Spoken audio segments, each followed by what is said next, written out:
The Clyde One Super Scoreboard Podcast. With Lucas Volvo. The full electric range is now available on Motability. It's game day, and this is the home of Scottish football. It's Clyde One Super Scoreboard.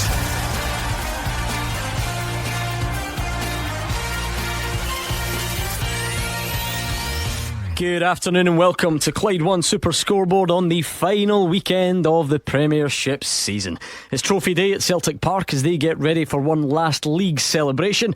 There's a Scottish Cup final round the corner. Rangers warm up for that with a trip to Hearts, and successful campaigns for Dundee and Kilmarnock come to an end with a meeting at Dens. I'm Gordon Duncan, and joining me at the end of a long season, three men who've seen it all: Gordon Dalziel, Mark Wilson and Hugh Keevins. The highlight of the day could come after the game at Celtic Park, when Brendan Rodgers lifts the league championship trophy and is then handed the microphone to address 60,000 Celtic supporters. He told them back in June to come and see him in May.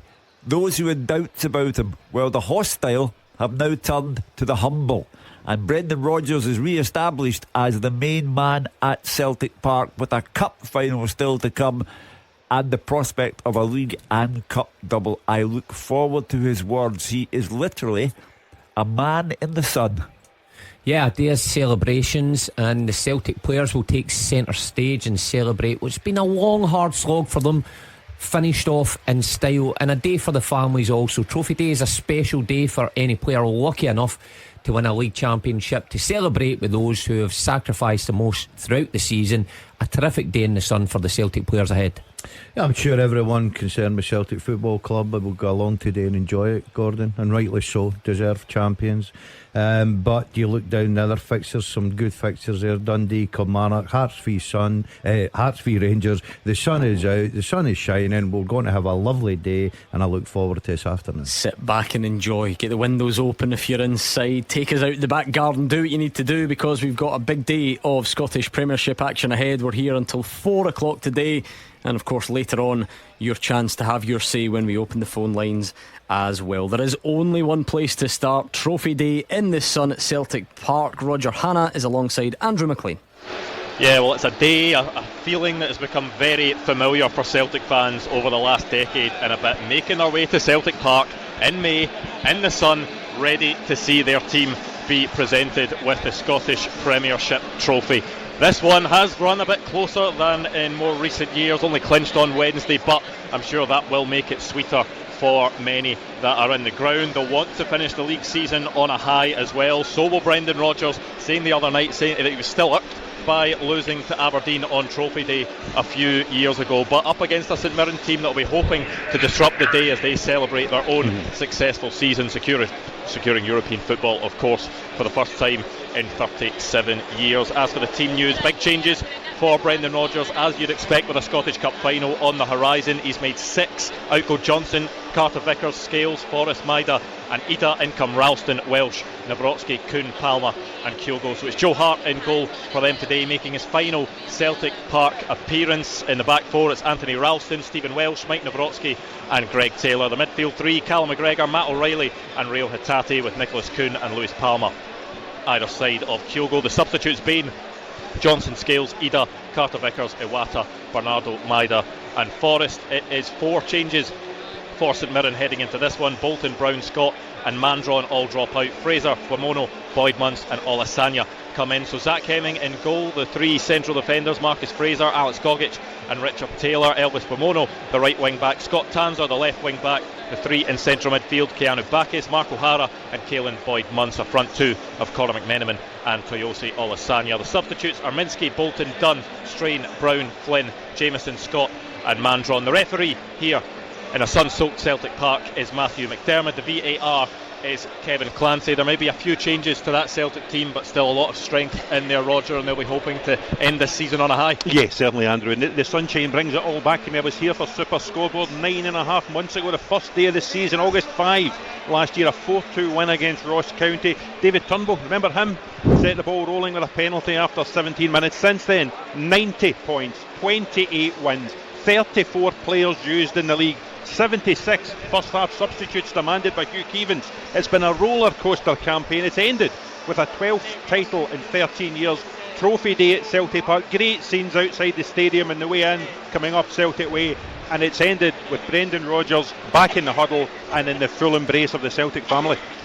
Yeah, and up against a St Mirren side who have had a successful season as well, a good travelling support for them, and a team that will be looking forward to European football next season. Yeah, they've done their job. It's a fantastic story for Stephen Robinson. A top 6 finish last year, a 5th place finish this season. They're going to the qualifiers in the Europa Conference League. They haven't been in Europe since they played after winning the Cup in 1987. Stephen Robinson and Dermot O'Carroll have transformed the fortunes of St Mirren, and they'll love coming to Celtic Park with absolutely no pressure whatsoever. Yeah, I think St Mirren know that they are the second billing for this game, though. Celtic will of course be presented with the Premiership trophy after full time, and as Hugh said, Brendan Rodgers will surely take to the mic to address the 60,000 Celtic fans in here. Kick-off is around 22 minutes away. And the other side of that, the mood could not be more different for the Rangers fans, but it'll be a small band today, I'm sure, heading to Tynecastle to take on Hearts. Here's Gabriel. Yes, Gordon, from the Europa League final to a dead rubber in just 2 years. On this day in 2022, Rangers face Eintracht Frankfurt in Seville. Fast forward 2 more years, and although the weather is similar today, the stakes are very different. Neither team are playing for any positional changes in the league, with 2nd and 3rd secured. But with the Scottish Cup final just 7 days away, Philippe Clement's side must use it as proper preparation. Stephen Naismith's Jambos will want to sign off the season in the perfect manner with a victory. It's the 6th meeting between these two sides this season. Rangers have won all 5 so far. But Clement's side have been poured down the stretch, of course enabling Celtic to run out eventual champions. They were shocking in the first 45 minutes on Tuesday night, but much improved in the second half, emerging as 5-2 winners over Dundee. And it's just 2 changes for Rangers today. Robbie Fraser comes in to make his first start for the club after his midweek debut. He's in for Ridvan Yilmaz, who drops to the bench with fitness concerns. Scott Wright also comes in for Fabio Silva on the left wing after scoring a brace off the substitutes bench a few days ago. Abdullah Sima, Dujon Sterling and Ryan Jack are all on the bench with the hope of being fit for Hampden. So this will be the typical 4-2-3-1 formation for the Gers. Jack Butland in goal. A defence of James Tavernier, Leon King, Ben Davis and Robin Fraser. Nico Raskin and Mohamed Diomande will be in midfield with Todd Cantwell just in front of them. Ross McCausland's on the right, Scott Wright the left, and Cyril Dessers up top. Substitutes Crawley, Dowell, Ridvan, Sterling, Jack, Ifeko, Silva, Sima and McKinnon. Well, we all know Hearts have had 3rd wrapped up for over a month now. It feels like longer. Of course, it's been a brilliant season for Stephen Naismith, but it somehow does feel underappreciated. What a way to sign off this would be, beating Rangers, his old club. Keep an eye out for Lawrence Shankland as well. The Hearts skipper has 30 goals this season and has scooped both the PFA and Football Writers Player of the Year awards. But will it be his final game in maroon? He does start today. He's one of 7 changes for Naismith. Only Frankie Kent, Kai Rolls, Cammy Devlin and Alex Cochrane keep their place, with Gordon, Sibic, Lembikisa, Denham, Fraser, Tagawa and Forrest all dropping out. So the team is as follows. Looks like it'll be the 3-4-3 formation that we quite often see here at Tynecastle. Xander Clark in goal. The defence of Frankie Kent, Kai Rolls and Stephen Kingsley. Utara Oda, Cammy Devlin, Benny Beningame and Alex Cochrane across the middle, with Kenneth Vargas and Barry Mackay supporting Lawrence Shankland. The substitutes are Gordon, Grant, Boyce, Denham, Tate, Fraser, Tagawa, Lembikisa and Wilson. The referees Don Robertson and David Dickinson is the VAR. Dundee against Kilmarnock's the final offering in the top 6. Dave Galloway, his teams. Yeah, Dundee have suffered defeats in all 4 post-split games so far, Gordon, but it's still been a very impressive season back in the top flight for them and Tony Docherty in his first job as a manager. It's been a huge learning curve all round. The feel-good factor is further boosted by plans to wipe out club debt with a multi-million-pound shares issue, and the D's, how they would love to finish up on a high in front of the Dens Park faithful in the sunshine today. They've surprised many by clinching 6th place, but so too have Kilmarnock, led by manager of the season Derek McInnes to 4th, and the return of European football. But despite that excellent achievement, McInnes insists there's to be no let-up, saying ahead of this game they won't just simply roll up here with their shorts and sandals on. The bosses, as we know, are best mates, but that friendship will be set aside for a while as they go head to head. All 3 league meetings between these teams have ended in 2-2 draws, so hopefully we'll be served up another entertaining encounter. To the teams then, and a couple of changes to tell you about for Dundee. In come Aaron Donnelly and Josh Mulligan. Out drop Ryan Astley and Malachi Boateng. So John McCracken in goals then. A back 4 of Jordan McGee, Juan Portales, Aaron Donnelly and Owen Dodgson.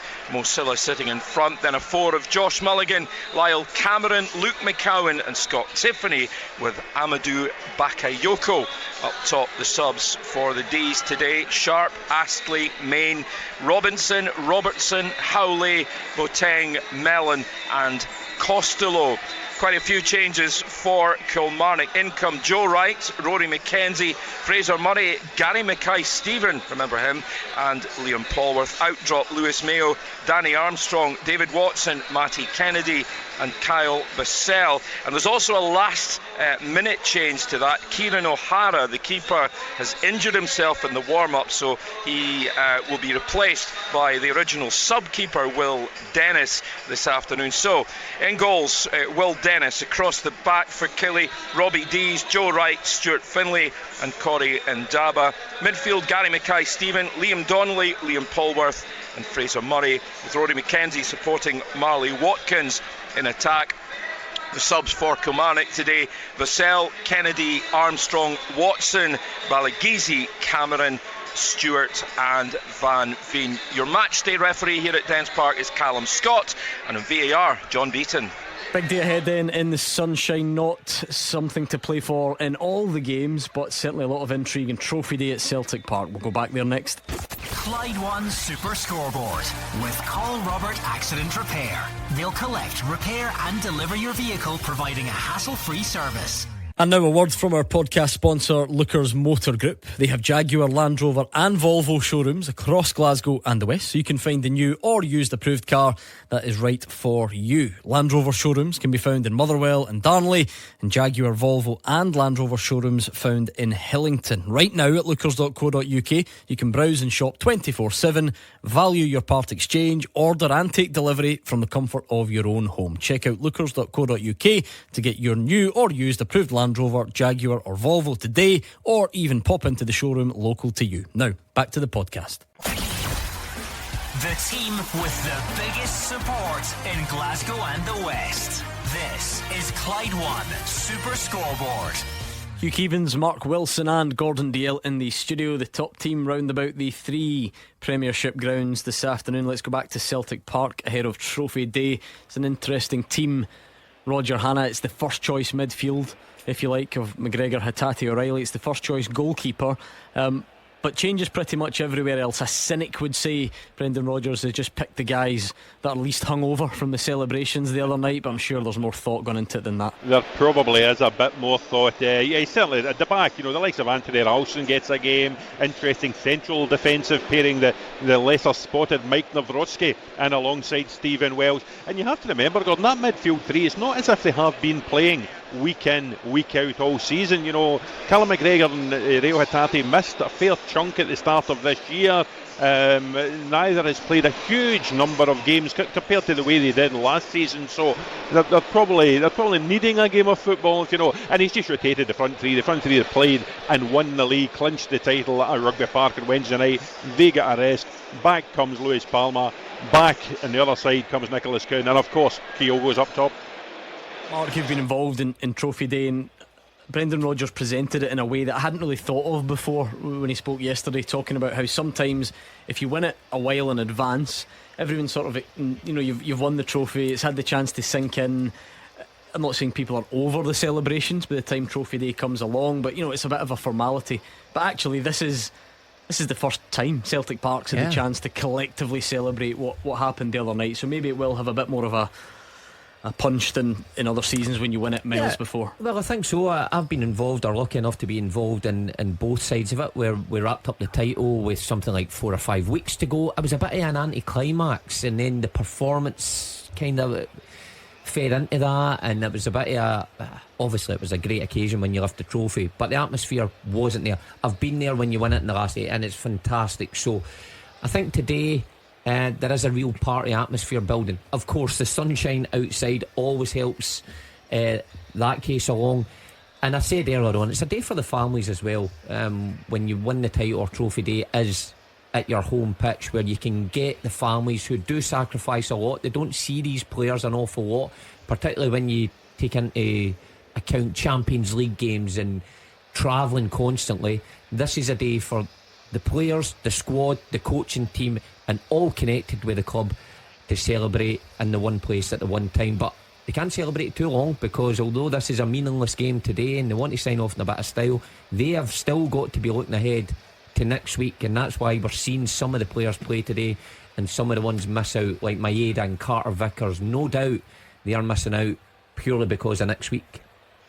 Yeah, it's an interesting balance, isn't it? That midfield three presumably will play in the cup final next weekend. Joe Hart will definitely play in the cup final next weekend.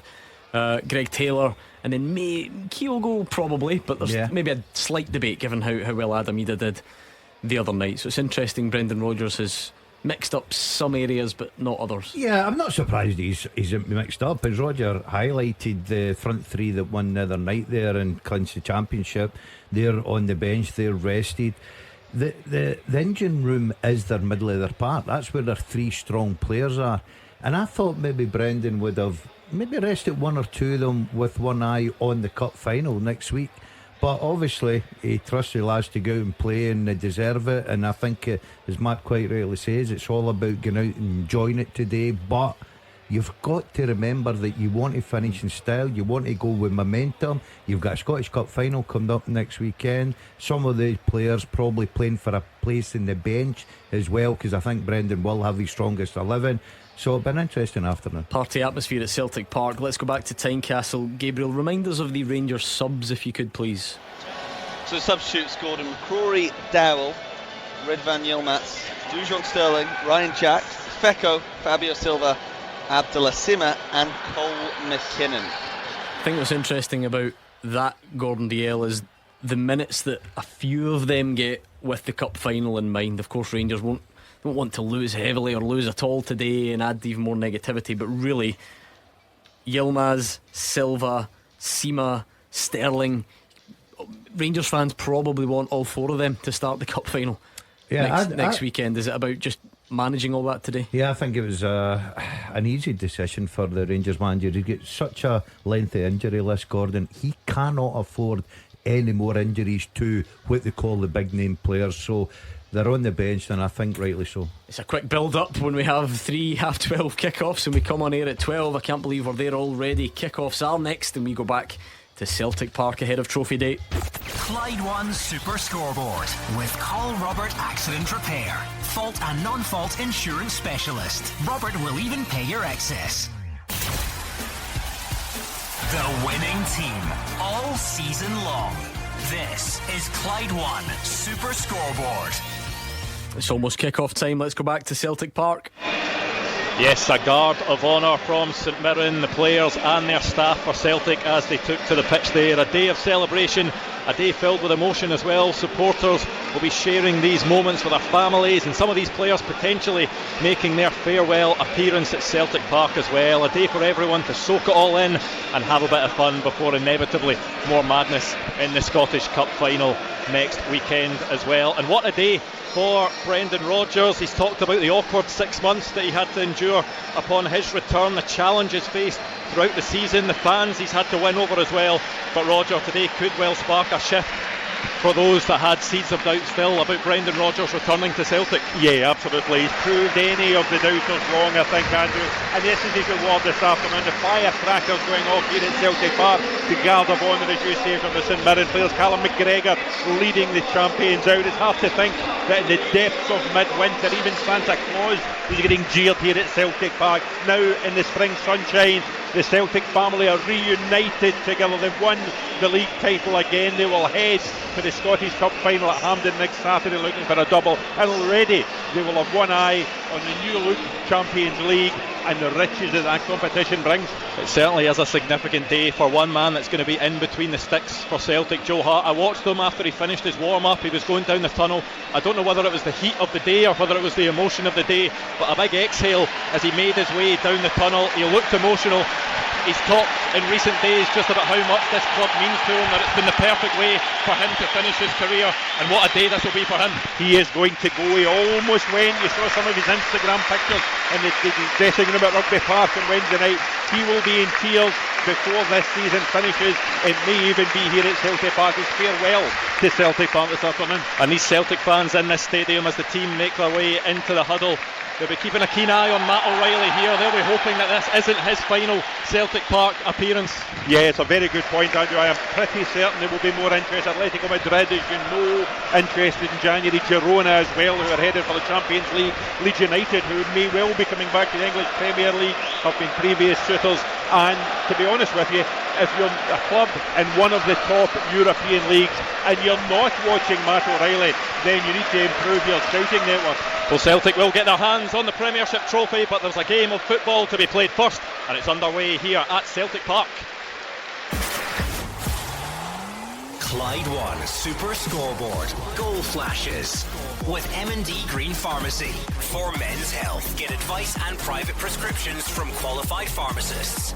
You know how they say at the end of the season, if there's not loads to play for, the pressure's off, you can go and express yourselves. Maybe you three could finally get a prediction right. What are the three games looking like this afternoon? Celtic home win, Kilmarnock away winners at Dundee, and Rangers away winners at Tynecastle. Hugh, I agree with you for once this season. I'm going to go for that as well. No, I'm different. I'm going Celtic, Dundee and Hearts. Think Hearts will beat Rangers, do you? Yeah. I think that's wow. Okay. Really? Yeah. Well, I did see it. Shows you're working, shows you're thinking. Well, I just think I look at the Rangers side. It's not at its strongest. I think that Hearts at Tynecastle are a good side. They've went with a strong lineup. Shankland again is a threat, of course he is. I just feel that the big hitters for Rangers are on the bench, with the fact of Scottish Cup final next weekend. So that's why I have predicted a Hearts victory. Celtic went on the front foot early on, as you would expect. A nice move in the left, but blazed over in the end by Luis Palma. Joe Hart coming out with the ball and giving it to Mike Nawrocki, who's played a whole lot less football, I think, than people expected in his season here after signing. And Mark, it's very much about Joe Hart today, isn't it? You could listen to everything he said during the week, the emotion on his face. Don't quote me on this. I think those were his children that he brought out onto the pitch as mascots. There's just a lot going into the occasion for him. Well, a special day for him. I'm pretty sure maybe 3 years ago he might have thought his career was going a certain way and just fading into obscurity a wee bit, where he was going to end up. Then he found Celtic, or Celtic found him and brought him to a club that, with a fan base that's embraced all around the world, but he still has to perform to get the fans on side, and he's certainly done that, and particularly this season in big games where he comes under fire. Oh, very close to an opener for Celtic, and it's Stephen Welsh. It's a whipped corner. He probably should do better. He's right on the... In fact, he's not. He's about 4 yards out. He finds himself in a bit of space, and he just flicks it too far beyond the far post. That's a massive chance. He's trying to make sure that it's going in the far post, Gordon. It's a great opportunity. I think when he looks back at that, he'll be disappointed. He doesn't need to try and aim that as far as he possibly could by the goalkeeper. He just gets a connection, the right connection, steers that towards goals. That'll get in the back of the net. Nobody challenging him, which would be worrying for me if I was Stephen Robinson. I think St Mirren defence switched off, but a terrific start for Celtic. That's the type of finish he needs, Mark, if he's run beyond the front post. Yep. But he's in the middle of the goal, as Gordon says. He doesn't need to get that much direction on it the other way. Try to be too cute with it, and all you need to do is connect, fully connect. That's on target. The goalkeeper's never saving it. But a good start from Celtic, because I mentioned before, sometimes these things could just run their course, but I think they've started quite bright. You even see with throw-ins, Ralston sprinting to get the ball. I think that's a message from Brendan Rodgers, not to just let this fizzle out, to keep the performance levels high with next week in mind. I was going to say, when Daz was saying about the Rangers team and Hearts maybe being, it was a fine line of picking your correct team because you don't want to lose these games. Rangers don't want to lose at Tynecastle, of course. You know, because what kind of situation or feeling does that give you going into training Monday morning?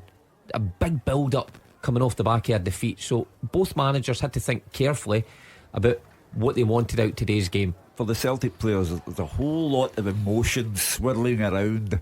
We speak about Joe Hart, the possibility of his last appearance at Celtic Park. Likewise, Matt O'Reilly. As Roger pointed out, it would be unnatural if people weren't queuing up for Matt O'Reilly in the summertime.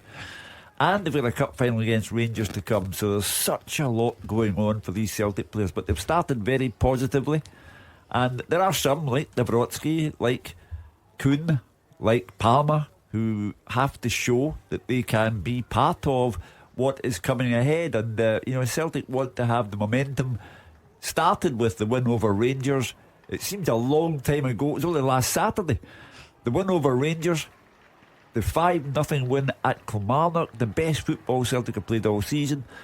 Now they want to maintain that momentum and take it all into the cup final. A couple of minutes ago or recently there was a bit of sustained Rangers pressure, but then Hearts looking to break over the top on the counter, and that maybe tells you or gives you an insight into their thinking today. Feel that this Rangers backline can be got at. There was a attempted threaded through ball as well, but it goes all the way through to Jack Butland.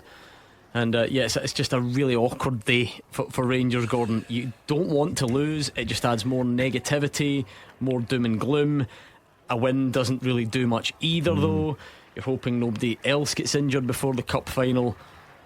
We floated this idea last night. It's probably for the best that it's away from home, because today at Ibrox would just be weird. A weird atmosphere, wouldn't it? Yeah, of course it would, Gordon. The disappointment going through the Rangers Football Club just now is understandable, because they've just seen their rivals pick up the league championship, but they've got the cup final next week. I think you made a great point there. Look, yeah, they want to win every game, of course they do. They want to get into the cup final momentum, but I think the most important thing for Rangers is, and if you look at the difference between Celtic and look at Celtic's bench, it's massively strong. Their starting 11 today is strong. Rangers want to get in that cup final without any more injuries to key players. Before we go any further, let's do a final bit of Saturday Premiership quizzing, shall we?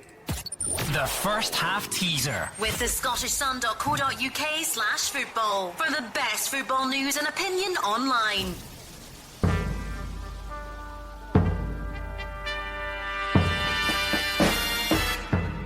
Since 2019. Oh, hold on a second. We've got a goal at Celtic Park.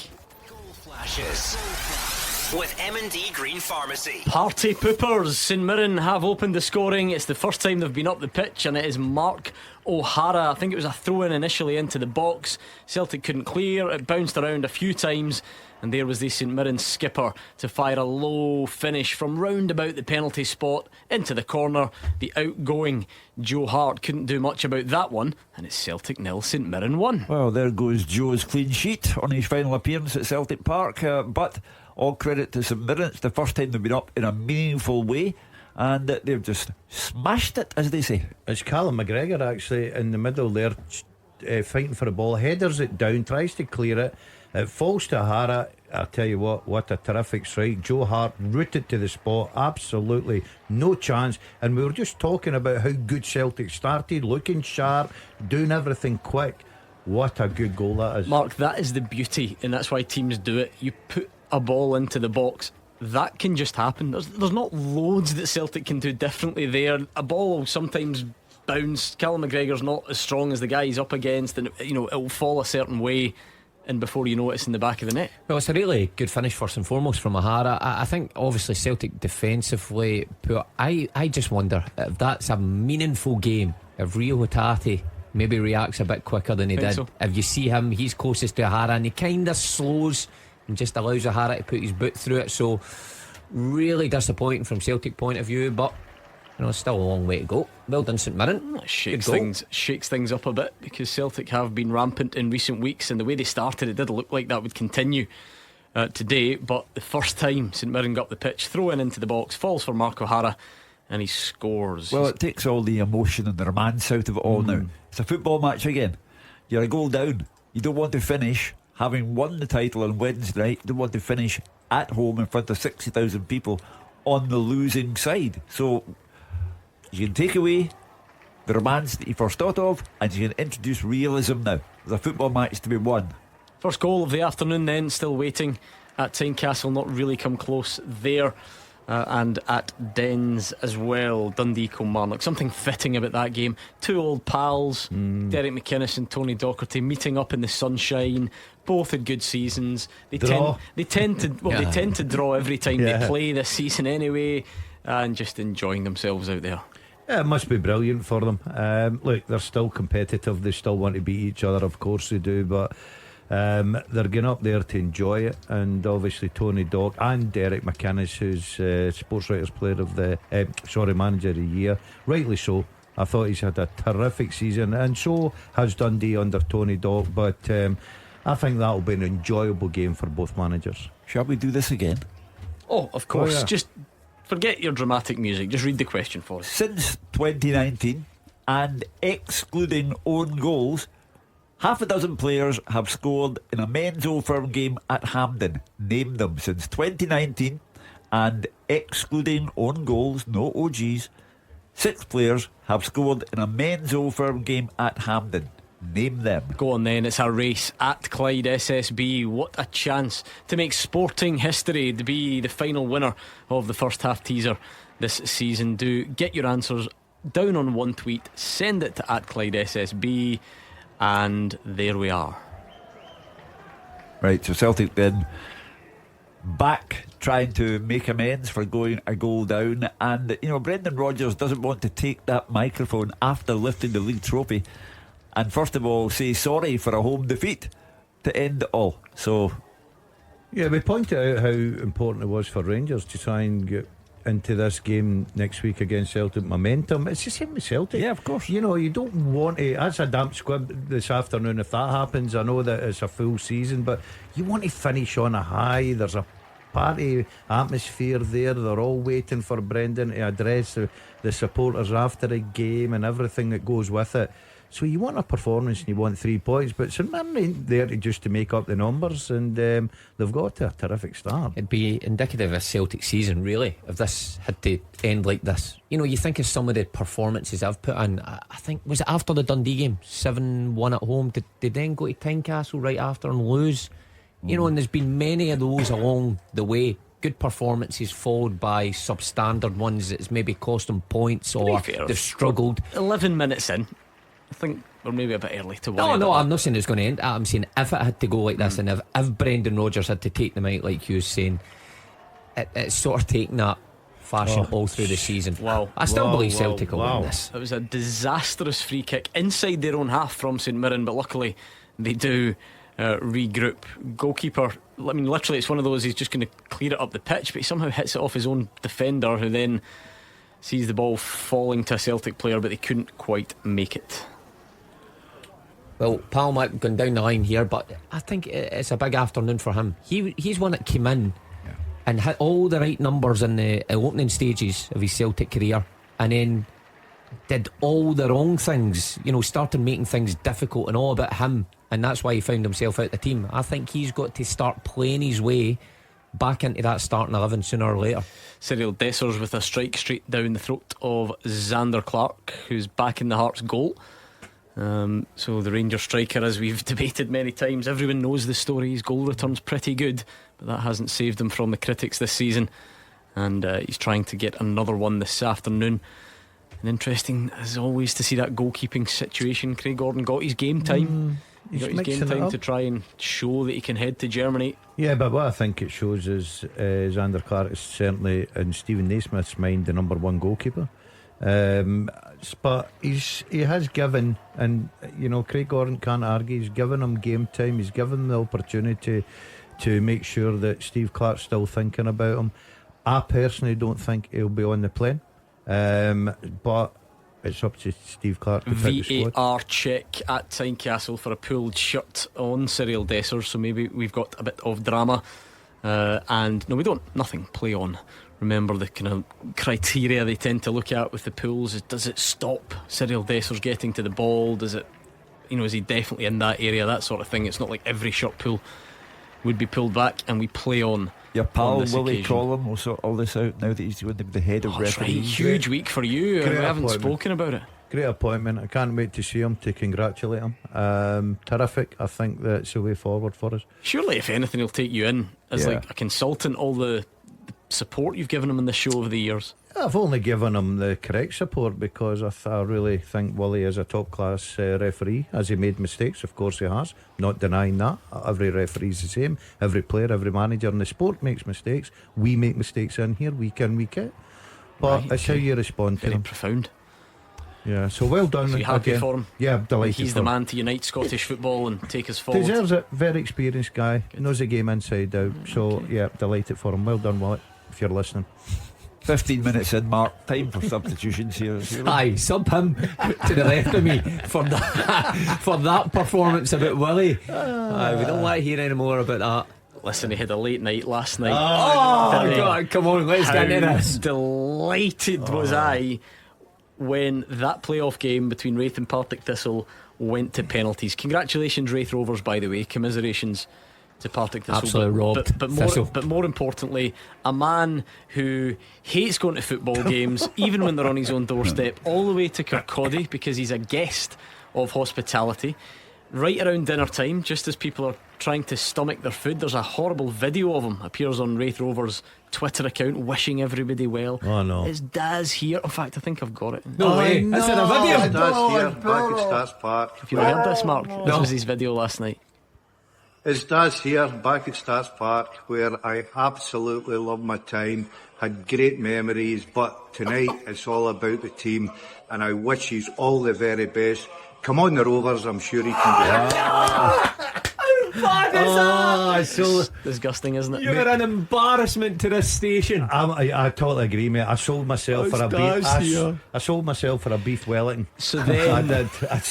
It goes to extra time. It goes to penalties. He's there. He can't escape. He has to stay right to the end because he's got hospitality commitments. Made my night. Because any game you go to, you leave after 55 minutes. I'll tell you one better than that. Hannah was on the phone slaughtering me. I know him and I were texting each other about it. And I'll tell you, I never seen the extra time. I'd been doing into the hospitality and sat and had a coffee. I was like, I'm not watching anymore. He's an embarrassment, and he's the first person to slaughter ex-professionals for making appearances and then going on the pitch at half time. No. He told me he was on the pitch at half time with the mic at half time. He was waving to the crowd. Gordon. That was worse, honestly. All the young supporters are going, who's this guy? Do you know what my parting shot was? Honest, I'm not kidding you. Hold on, because this was the most embarrassing. My parting shot got a standing ovation. I said, thank you for letting me be part of your history. Oh my God, that's disgusting. I was walking off giving myself the sign. Let me tell you, I'm not embarrassed to say it. If there's Raith Rovers fans out there with any video footage, please send this in. Mate, you are never living that down. I've discussed it with myself. Honestly, I couldn't sleep last night. I was walking about the room going, I can't anyway, believe the big question, you know how much did you get for turning up? a beef Wellington. Do you know what's even better though? Our team of top investigative reporters have been digging a little bit deeper. Oh no, mate, don't. I think Roger Hanna, ably assisted by David Frail, I believe, and they brought to my attention a newspaper article from the Daily Record from way back in 2012, and the best bit about this, it's written by Hugh Keevins. It's got the Hugh Keevins byline. 25th of September 2012 by Hugh Keevins. Gordon Dalziel, I'm a Raith Rovers hero, but I'll never set foot in Starks Park again. It's the headline. Do you know somebody actually nailed me last night? Says that to me. I thought you wouldn't be back. DL captained the Kirkcaldy side to League Cup glory in 1994 against Celtic, but still feels angry at being driven out the club during his stint as manager. And there you are, tucking into your beef Wellington, waving to the fans, thanking them for being part of the history. I remember that day because the Dazzler and I were at Ibrox. I can't remember why. There was a press conference of some sort going on, and the Dazzler and I got into conversation, and he phoned me about half an hour later and said, did I go too far there? And I said, not at all. I could see the headlines, so I said, not at all. You're absolutely fine. I went too far last night. I shamed myself, my family, and everyone. Everyone's let down. I listen, boys. I let the full Super Scoreboard team down last night. That's when you know he's proper embarrassed, when he's admitting it. There is no squirming out of it. You think of some of the tight fixes he's been in, and he's managed to worm his way out of it. No, this one. This one, my friend. I was driving home today in disgust. I hope somebody's got footage of you waving on the pitch. I wish I was there. I didn't go. I watched it on the TV as well. I wish I was there to see it. It was embarrassing, honestly. Lots of good feedback. You can tweet us all your thoughts. I can see various messages coming in fact, something a bit different. Karen McShane is on, says, I'm driving all by myself up to Inverness to watch my beloved Ackies. I'll have you to listen to on my way up. Come on the Ackies. So of course the playoffs last night. I think but continuing if today. That's a Karen. I think I know Karen very well, so have a safe journey, Karen. Anyway, Celtic have one cleared away, not quite off the line, but hacked away from St Mirren, by St Mirren inside the box. So a few of those deliveries have been really good by Palmer from corner kicks, especially the first one where Welsh should have scored, but the following 2 or 3 right in the money, just needs a touch to turn it over the line. And still nothing at Tynecastle. Cyril Dessers has been in the wars a bit. I think Rangers fans and Philippe Clement, etc., not that there's loads on the line, I think they might be a bit aggrieved about that shirt pull that wasn't given. Because I said, the test would be, can Dessers get to the ball? Is he close to the ball? Does that prevent him getting to it? I think there's at least a case to say the answer to those is yes. And there's a big chance missed by Cyril Dessers as well. Yes, I know what you're thinking. We've said that a few times this season.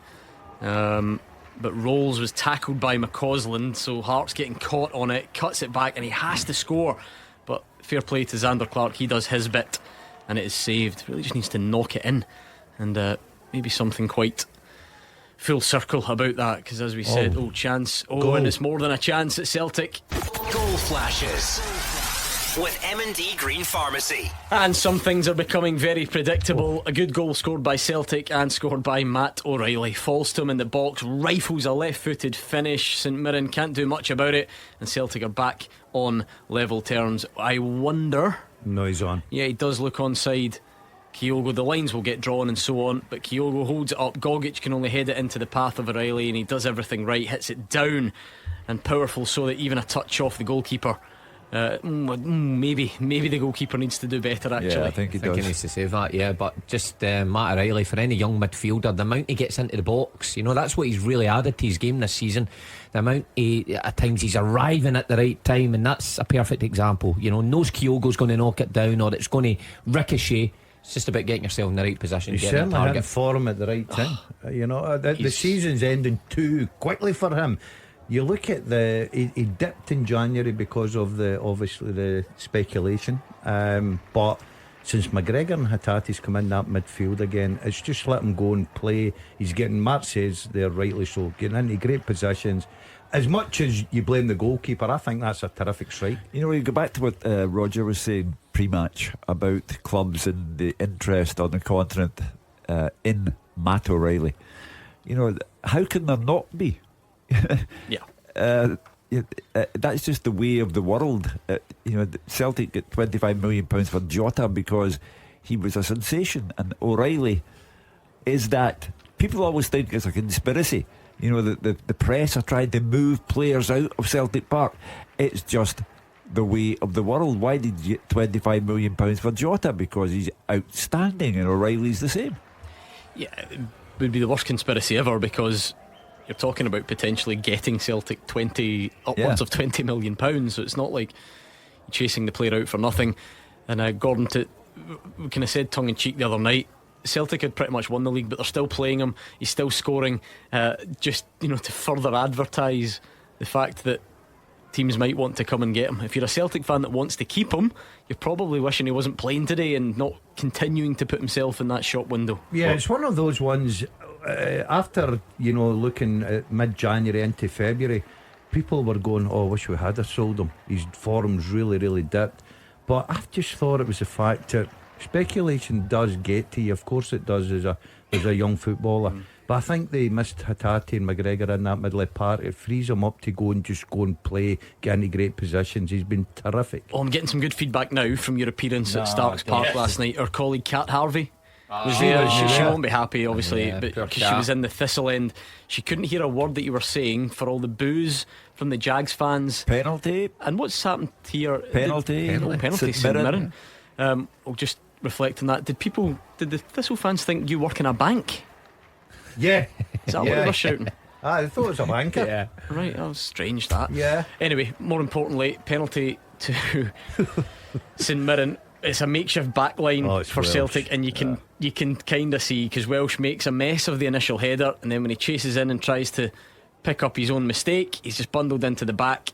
Even if you thought it was soft, which I'm not sure people will, I don't think, there's no clear and obvious error there, is there, Mark? That's going to stick. No, listen, I don't know what Welsh is thinking there. He's put his arm clearly on the back of Sanya, and what a game. Lasagna was brilliant there. Look at his body between that. He knows Welsh is coming. He gets across him. Welsh can't do anything else because the striker, brilliant movement. VAR is checking it, obviously, but Welsh puts himself in bother, and then penalty stands the felony. I mean, he's only in the team today because of circumstances, and he's really not an automatic first team Celtic player. And look, we'll cut him some slack. I guess that's what can happen. You get that rust, Mark Wilson. Yeah, I even think when he's moving slightly away from goal, he doesn't even need to. A chance for Joe Hart to go out on a real high and save a Mark O'Hara penalty. A drinks break, by the way, at Tynecastle because it's so hot. Alex Ray, our old colleague, is giving Don Robertson a mouthful.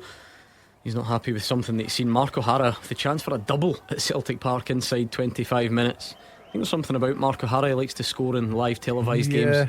Yeah, you'll hear the roar from the car park. He steps up. Goal flashes with M&D Green Pharmacy. It is a great penalty because it's a patient run up, and Joe Hart goes the right way, and it still goes above Joe Hart and high into the net. It's a great penalty. Celtic 1, St Mirren 2. What a game. Yeah, entertainment, and no chance for Joe Hart to distinguish himself in his last appearance at Celtic Park.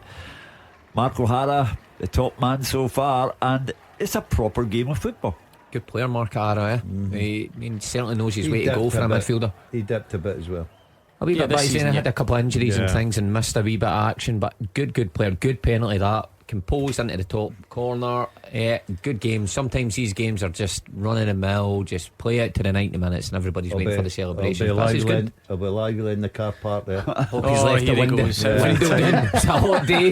I can't get that out of my mind. That will live. Surely he's got it. What's annoying is I need to recap it every time in case people don't understand the story. Just let us have this time last year, Mark O'Hara came into this show as a guest, but he left his girlfriend in the car outside the full time, and Gordon thought this was really funny, which it was, but he brings it up constantly. Every game she goes to now, right? In the motor. And I think it does sort of follow him around a bit, because I went and did some work at St Mirren recently, and we were talking about it, and I was also weirdly in the sauna one day with a guy who said, I'm a friend of Mark O'Hara's. And then he brought up the fact that he left his girlfriend in the car. Maybe he does it on all occasions, not just football. I think it was a one-off. The mate swears the missus in the motor. I think it was a one-off. I'm getting into arresting you out there.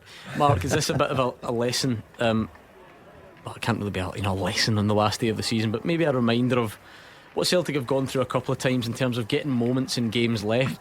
St Mirren they only really need to go up the park once or twice, and they've got 2 goals out of it because of really fragile defending or mistakes made. It's about getting those kind of big moments right. You know what? See if I'm analysing both goals they've conceded or how they've came about. The big glaring miss is Carter Vickers, and that's it. The right side of that defence for the throw in. Carter Vickers deals with it first time. For the penalty, Carter Vickers doesn't put himself in the position Welsh is in. So you extract him from the team, and you've got problems. Well, listen, did you see him on the table in Wonderbar seen him.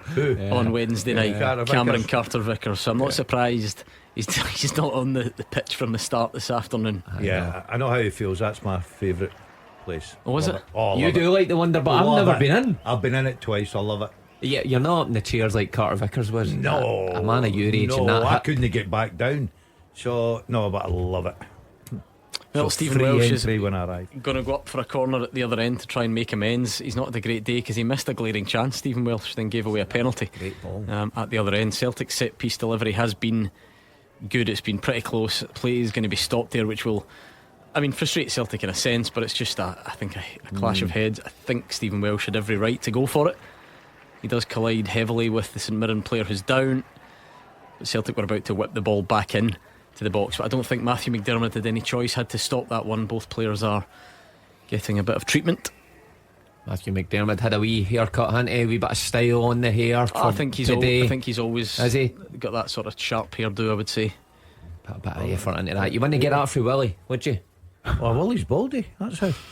But you see this penalty kick again. I'll tell you, Joe Hart, full stretch, goes the right way, and still ain't anywhere near that. Terrific penalty kick. Very cool, calm, well celebrated by Stephen Robertson as well. Speaking about penalties last night, I've got to give a mention to the poor Partick this boy, especially Rico Dia, young kid just at the academy, and he misses it. So if he's listening, keep the chin up.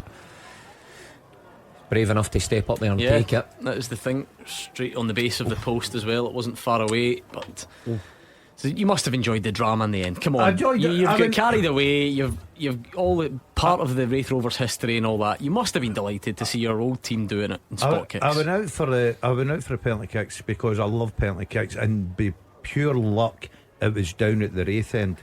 But I've got to say it was very exciting, and the celebrations after it, because there was some crowd there. Wraith sold out all their tickets. Do you know what? In the excitement, I think, of the penalty and so on, and we're trying to keep an eye on a few things, I forgot to tell you, my apologies, that Killie are 1-0 up. GMS. Remember him, Stephen. Remember him. He's got the goal today to put Kilmarnock 1-0 in front. So nothing can change there, of course, but he's just, Kilmarnock just having such a good season, just done everything really that's been expected of them, Mark. In fact, more than what's been expected. Well, more than what's been expected. When you see what they were last season, how they struggled on the road. Derek fixed that with just a strong spine through his team, and it certainly worked. You just wonder what the future holds for Derek McInnes. Stock so high at the minute. I guess he'll say that all the right things during the course season. I'm here and I'm wanting to build in this. Can you get Kilmarnock better than what they are just now? I'm not so sure if he's ever going to break Hearts, or you're looking at Aberdeen next year with that budget and a new manager. Is this the peak for Kilmarnock, and where else is there for him to go? Shanklin hooks one over the bar for Hearts as they look to find the breakthrough at Tynecastle. It's not been a game full of chances, but the Dessers one is a proper sitter. Like, it's saved, but the goalkeeper shouldn't be in the equation. It's squared across to him, there's no one anywhere near it, yards out, and he sort of fires it straight at Xander Clark. He will probably feel hard done by about not getting a penalty. There's certainly a debate to be had about it. I was speaking to an ex-Rangers player last night, and we were just chatting about the Rangers squad, and he says big clear it needed, and he said Dessers, and I said, well, Dessers has scored 20 goals, that's the least of the problems. More is it not? And he said, well, no, he should have scored 40 goals. I said, come on.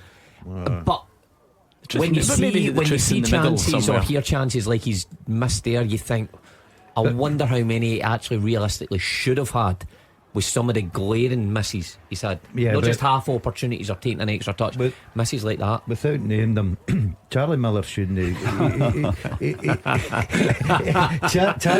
Charlie shouldn't be judging them against the players in the centre forwards that Charlie played with. But I don't know who you're talking about.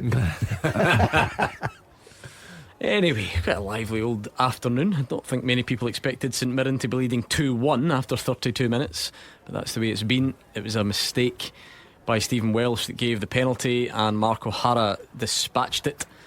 And a hat-trick. Matt O'Reilly had just got Celtic level as well. Oda's nearly in there for Hearts. It's a Fraser slip. Oda couldn't quite take advantage. Robbie Fraser in for his first Rangers start today. I suppose that's just end of season fare. Give young players a run out. Your man Borna Barisic, Gordon, you've been a big defender of him, but clearly I think he's injured anyway, so his time. His race is definitely ran, of course it is. I always say that I just don't look at the last 2 or 3 months of their contracts and their careers at football clubs, Gordon. I think Mark O'Hara comes within inches of a 33-minute hat-trick at should have Celtic scored. Park. He comes round the back post, heads it off the outside of the post. He just gets up above Matt O'Reilly felt he was pushed, so we'd need to remain. Yeah, maybe. Yeah, it would have been soft, but I don't know if that would have stood. But anyway, hits the post.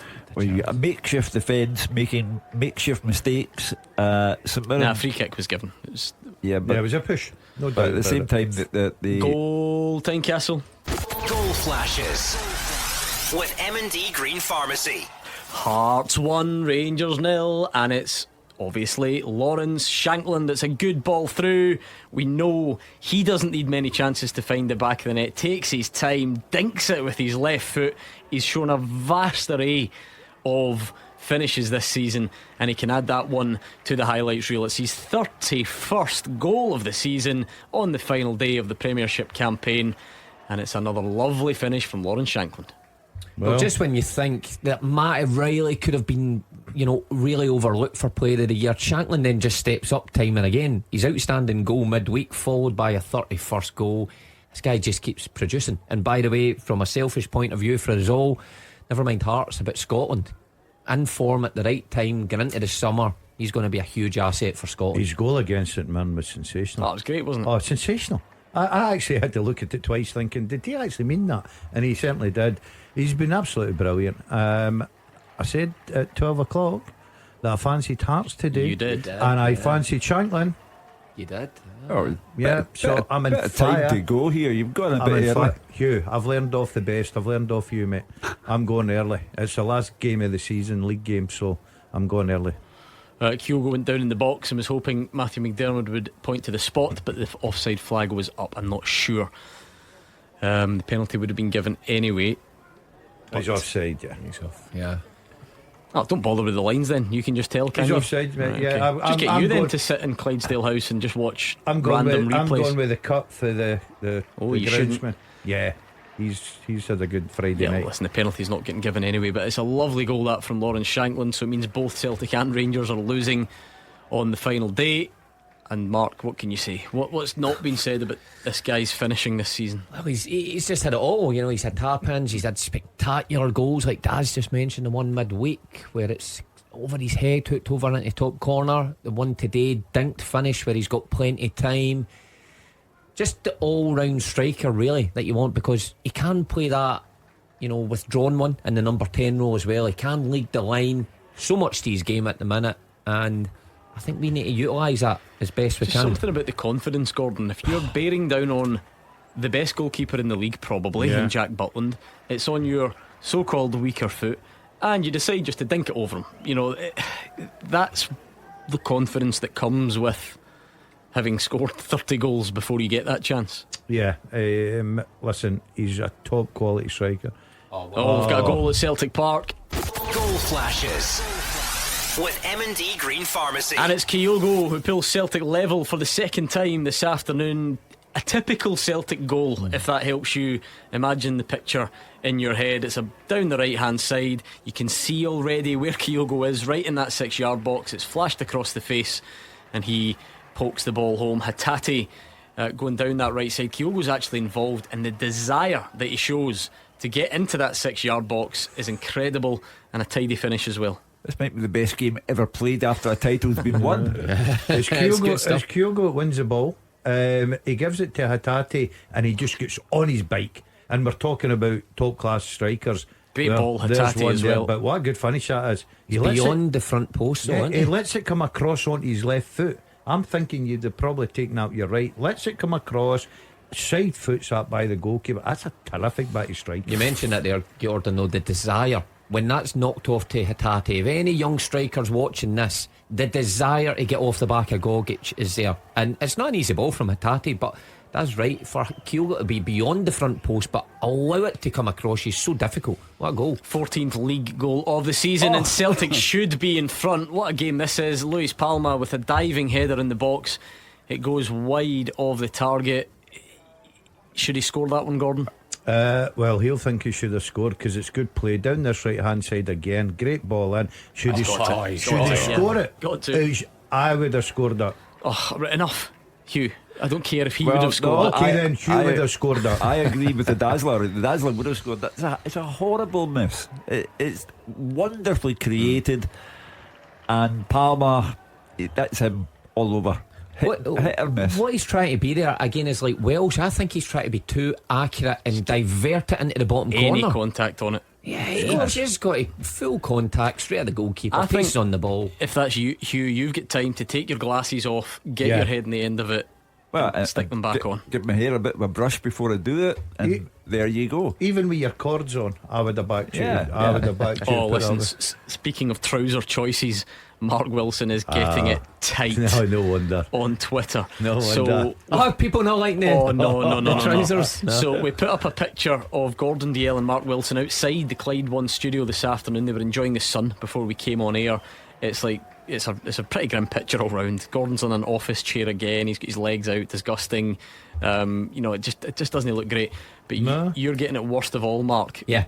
Because Kieran says, is Wilson away to fit tiles after the show with that rig out he's got on? He's got 2 knee pads. Roger says, they do look like workies, don't they? Why is Wilson dressed like he's been on a site grafting this morning? 4 over par. Is Mark Wilson going to fit a carpet after the show? Mark Murphy says, is he going for a bit of hill climbing after? And that might be accurate. Tell everyone about your stupid end of season tradition that you have every on year. the show. If it's a nice day, check the weather, walk home from the studio in Clydebank. So you put Christon. Do you really need your full walking trousers and walking boots on? But hang fire to do that. So I've got my walking shoes, now my walking boots, because I need to break these in for my big hike coming up. But these trousers, Tell them the beauty. there we go. Zip-offs. So if it was a bit cold this morning, it was a bit misty, Gordon, you know that, I thought I'll pop these on. However, after the show, you can zip them down and they turn into shorts. The knees. Awful. There you go. Loving and I'll get a photo and I'll post it just so everyone can see they're no workies trousers. So they do look like workies trousers until you zip the bottoms off and they turn into shorts. Get the old shins out. They're good. What colour of socks are you wearing? I was wearing black, but I've taken them off and I've got the ankles on there. I'm still not sure about that all round. What the walking? It's just the walking kind of shoes that you've got and the shorts, and then so it'll be like no socks. I don't know, ankle socks. I don't know. We'll see. We'll see how it looks. I think you'll look smashing. Thank you. I'm going to take this to Germany as well for. But I tell you, I do need a carpet fitted in my spare room. You know what? I've never thought of that before. With all the kind of pockets and combat style. But these were like in the 90s. People used to wear these all the time. Combat pants. Dundee think they've equalised. McCowan scores, great season he's had, but there is a VAR check. Whilst we wait on it, Hugh, maybe you could remind us of your teaser. Since 2019, and excluding own goals, 6 players have scored in a men's Old Firm game at Hampden. Who are they? Since 2019, and don't include own goals, 6 players have scored in a men's Old Firm game at Hampden. Name them. Good chance Fargas to double Hearts' advantage, but it doesn't end up in the back of the net. Let's try wrong answers then on that one. I have to say most people are getting it very close, fairly close. I can't see loads of terrible answers, it must be said. I can see a shout for Moussa Dembele. No. Odsonne Edouard. Nope. Ryan Kent. No. Okay, keep your guesses coming on that. It is a race at Clyde SSB, so get your answers over there on Twitter. Dessers has just missed another chance from 4 yards over Charlie the bar. Right. And this is the bit though, this annoys me about strikers. CU strikers, offside flag goes up, right, and it's like, oh well, it doesn't count like a miss then. Well, it still does. I counted it as a miss because you still had to try and put the ball in the back of the net. 100%. Dundee's goal is given, so we're level there in that one. I said it. It's a guarantee. Oh, it's a draw. McInnes, Docherty, shake of the hand, sunshine. Go for a meal tonight. No, I'm not actually questioning their integrity, of course, but most of the games have ended up in draws. Dessers with that latest miss. Remember, Rangers do trail Hearts thanks to that Lawrence Shankland goal, and it's a brilliant game at Celtic Park because it's 2-2 43 minutes. St Mirren have only had 30% of the ball, which you come to expect. They've only had 2 shots on target, but they've both ended up in the back of the net. And that's the importance of taking your chances. Well, if we thought it was too hot, the sun's pleasant, but it's very hot. If we thought, well, it'd be kind of sleepy at Celtic Park, not a chance, because we've had 4 goals. Should have had a 5th with Palma, who's had one of the misses of the season. Is this just... Oh, here's a chance. Oh. Yeah, it's one of those brilliant passes, but it requires like elite level finishing, because it's dropping over Hatate's left shoulder. If he scores that, it's, you know, goal of the season contender, even though the voting's closed. A very difficult chance to take, especially in the left foot, and it goes over the top. Done well to even connect with that. It's a great ball from Taylor. You see Hatate actually time to look at the goalie, but very, very difficult. But I think one of the most impressive things about this game, you know, you can get a 2-2, but nothing much has happened. The pace of this game, you know, really, really high intensity stuff, especially from Celtic, still showing that desire to play the game the way their manager wants. And I think that feeds into what I said. I think the message would have still been there, not to let the tempo drop, because it's difficult to raise it again. So Hearts have had another chance. Robbie Fraser's having a fairly tough time against Oda, and Oda blazes it past the post. He probably should do better, really. And if Hearts could take a 2-0 advantage into half time, well, that would be quite something. Dundee almost did it during the week, but then Rangers struck back and it changed the momentum entirely, turned into a completely different game there. So we'll see what the closing stages of the first half has in store for us at Tynecastle, and all to play for at Celtic Park. Don't forget, 1-1 in the other game between Dundee and Kilmarnock. I do wonder actually if we should just round off this teaser now, Hugh. I think that might be wise. The first half teaser with the scottishsun.co.uk/football for the best football news and opinion online.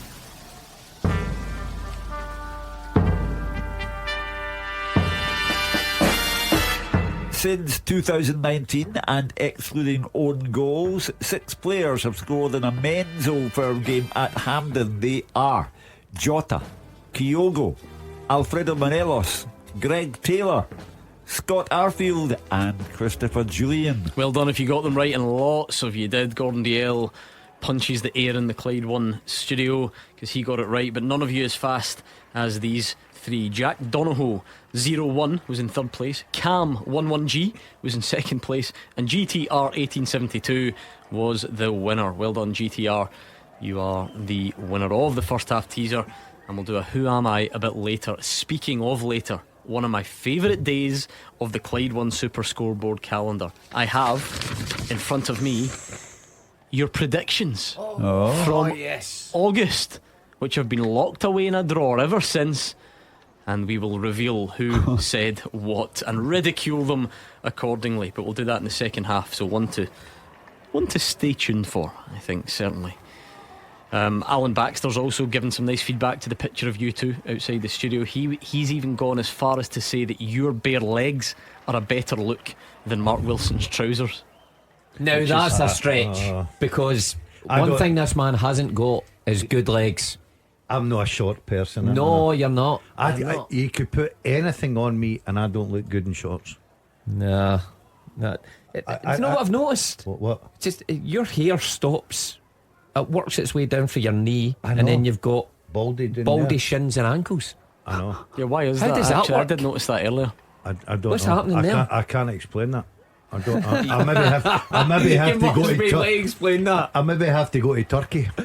Do you shave your shins down to your Don't be so ankles? stupid. I'm 62 years of age. The shins are completely bald, but you get hairy ankles. And No, he's got hairy shins up past his knees, but he's got baldy. That's what I mean. From So baldy aye. shins. Right. half time. Come on. Leave me alone. Very weird. Anyway, let's go half time at Celtic Park. Andrew and Roger. Celtic 2, St Mirren 2, the half-time score. An entertaining game here in the sunshine at Celtic Park, despite the fact that there isn't anything to play for either of these teams. There was a great chance for Celtic in the opening 3 minutes, a nice whipped corner into the 6-yard box. Stephen Welsh should have hit the target with a header, but glanced that one wide. Then a shock lead for the visitors. Celtic didn't deal with a Keanu Bacchus long throw into the box. It landed at the feet of Mark O'Hara, and he lashed it into the bottom corner for 1-0. The response from Celtic came 20 minutes in. Kyogo tried trying to take the ball in with his back to goal. It was headed away by Alex Gogic, but only as far as Matt O'Reilly, who took a touch and finished at the near post. St Mirren restored their lead from the spot. It was a mistake by Stephen Welsh that put Tuyose Olasanya through into the box, and as Stephen Welsh tried to recover, he took the striker down. Matthew McDermott pointed to the spot, and it was Mark O'Hara who was going to step up and take from 12 yards. A really casual run up from Mark O'Hara and a brilliant finish past Joe Hart for his second. Then Celtic equalised again. It was Kyogo this time. Reo Hatate with the run down the right wing, a really nice cross to the front post, and there was Kyogo angling his foot brilliantly to finish past Zach Hemming. A minute later they probably should have taken the lead, because Kyogo, it was his turn to cross from the right. Lewis Palmer had space, but his diving header could only be directed wide. The half-time score here is Celtic 2, St Mirren 2. Roger Hanna, you do wonder when the beach balls are out what type of game you're going to get, but it has been competitive and entertaining. Game of football so far, Andrew. It does actually remind me of that opening day of the season when Ross County came here and scored a couple of goals and gave Celtic a bit of a fright at times. St Mirren have been terrific. There's no pressure on them and they've played really well. Mark O'Hara has taken both of his goals supremely well. Ice cool, as you say, from the penalty spot. Celtic have twice hit back O'Reilly. No one's surprised when he scores a goal. Kyogo, the best goal of the four. Terrific ball in from Reo Hatate. Lovely finish at the near post. Lewis Palmer should have had Celtic ahead before the break. A dreadful miss from the Honduran winger, and if we get another 45 minutes like we've just had, no one in the place will complain. Yeah, lots to enjoy about that opening 45 minutes here at Celtic Park. The half-time score, Celtic 2, St Mirren 2. Varchek for a Dundee penalty not given. Half-time time, Castle. Gabriel. Yeah, half-time, Gordon. It's Hearts who lead 1-0. A beauty from captain Lawrence Shanklin is the difference. The Rangers will feel they should be level. Cyril Dessers guilty of missing a golden chance. It was even in the opening exchanges in this dead rubber in the Tynecastle sunshine. It was that man once again breaking the deadlock. His 31st goal of the season in the 34th minute. It was actually Rangers midfielder Todd Cantwell who gave the ball away in the middle of the park. It came to Yotaro Oda. Great ball through to Shanklin, who was sprinting at the goal, but he took his time. Composed as he has been all season. A lovely left-footed dink over the keeper, showing exactly why he is both the players and the writers' footballer of the year. A few minutes later, Shanklin showed his full repertoire. A lovely ball through to Kenneth Vargas on the left, who fired just wide. And Oda's done well on the right here, up against Robbie Fraser on his first Rangers start. But Oda has been wasteful once inside the box. Rangers not without their chances, of course. Most have fallen to their number 9. Their huge chance came 20 minutes in. Kai Rolls dawdling on the ball in its own box. Tackled by Ross McCausland, who does the right thing. Cuts it across to Dessers, who just had to sweep it into the net. Yes, great save by Xander Clark, but he shouldn't have had a chance, Gordon. Dessers then booted one over from inside the 6-yard box a few minutes later. Luckily for him, the offside flag was retrospectively raised. He has forced Clark into a couple of other saves, but will he get his goal in the second half? That's the question. Philippe Clement will want much more in preparation for next weekend's Scottish Cup final. Hearts, as things stand, are going to beat Rangers for the first time in 6 attempts this campaign. Half-time, Hearts 1, Rangers 0. And finally, half-time at Dens. Dave Galloway. Half-time, Dundee 1, Kilmarnock 1. Before the match, there was a minute's applause for 9-year-old Dundee supporter Stuart Gould, who tragically passed away on Monday, and that tribute was repeated in the 9th minute. As for the match, well, it's had very much an end-of-season feel to it, although it did warm up after it had got going. That took some time, though. Dundee had penalty claims waved away by ref Callum Scott when Amadou Bakayoko went down in the box, but Kilmarnock went ahead in the 24th minute, and it came from Dundee's corner. Killie broke at pace with Fraser Murray, Marley Watkins' shot was blocked, and Gary Mackay-Steven, making his first Killie start, found the net, and he nearly scored again a few minutes later, curling a long-range effort just over the bar. But in 39 minutes, the hosts equalised. Lyle Cameron crossed for Luke McCowan to score from close range, and the goal stood after a VAR check. Fraser Murray then wasn't far away for Killie, shooting just past the far post. The game, like I say, end of season feel. It did get going eventually. Not too bad entertainment in the sunshine overall. At the interval, Dundee 1, Kilmarnock 1. We'll do a full roundup of the picture at half-time next. Clyde One Super Scoreboard with Call Robert Accident Repair. accident not your fault? You'll be back on the road within 24 hours. The Clyde One Super Scoreboard Podcast. With Lucas Volvo. Looking to sell your Volvo? Contact them today for a no-obligation quotation. Looking for a partner that can help your business grow? With cybersecurity solutions from Vodafone Business, your business can hack off the hackers. And with our collaboration tools, your business can bring the team together wherever they are. Keeping your business secure and productive. Make technology work for you. Search Vodafone Business Solutions today. James is locked out of his house. He was taking out the bins when the door blew shut, and now he's stuck there in just his pants and an apron. He had a lasagna in the oven, so that'll be charcoal soon.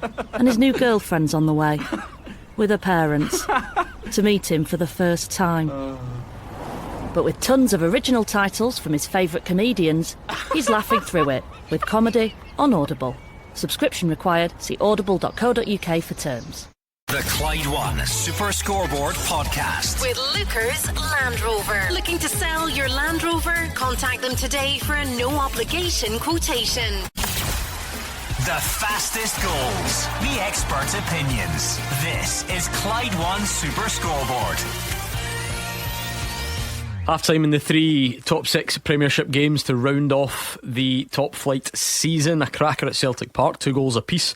Do wonder at Roger Hannah if it will be time to rest the likes of Callum McGregor, Matt O'Reilly, Rio Hitati with that cup final in mind. Yeah, I think Celtic will have that in mind. Andrew McLaren was just discussing it there, and he was wondering if maybe there will be a tear-stained farewell with 5 minutes to go for Joe Hart in his final appearance here. So Celtic, today's result doesn't matter. Even when St Mirren twice took the lead, it makes no difference. So I think Brendan Rodgers will get to the stage of this second half, as you say, Gordon, where Hampden will suddenly loom into the front of his mind, and it wouldn't surprise me, Kyogo especially. I think Kyogo could come off. He may well rotate the midfielders. He took a couple of them off at Kilmarnock and Wednesday night. I would expect the same, and maybe Joe Hart too. If you look at Tynecastle, Gabriel, I wonder if that first half sums up Rangers' season. Miss an extremely good chance, that doesn't even do it justice, to be honest, and then concede what should be a preventable goal from their perspective. Yeah, exactly, Gordon. We were just talking there in the press room about Cyril Dessers. Everyone knows he's got over 20 goals this season. You were saying there with Mark and Daz in the studio, it's about 40.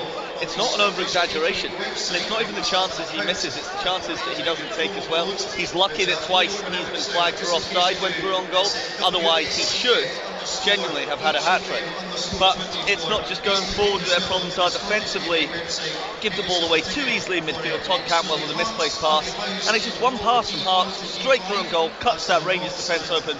And despite Jack Butland being brilliant all season, there's nothing he can do about that Lawrence Shankland beautiful thing finish. So yeah, you're right, Gordon, indicative of their whole campaign. Well, it's going to be an interesting second 45 at the 3 venues, and it's coming up next.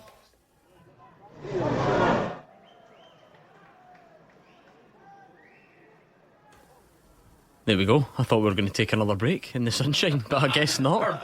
We're back already. How fast was that? Just one. There we go. You've got baldy ankles and you need something to fix it. Johnny Gordon. Gordon, just reflecting on the first half. We've done a lot at Celtic Park, but reflecting on that first half, I know and I get where you're coming from. You always talk about Desser's goal tally's fine, and you would rather a striker that gets chances. But when you miss so many and you miss the really fairly simple ones, it's difficult to shake that tag off. Yeah, and unless he changes, Gordon, he's going to live with that tag, because we were just watching a bit of the game coming in from Tynecastle. He really should burst the back of the net. There's no excuse. It's a sitter. I can't defend him. I like defending strikers because they're in positions, they get the chances.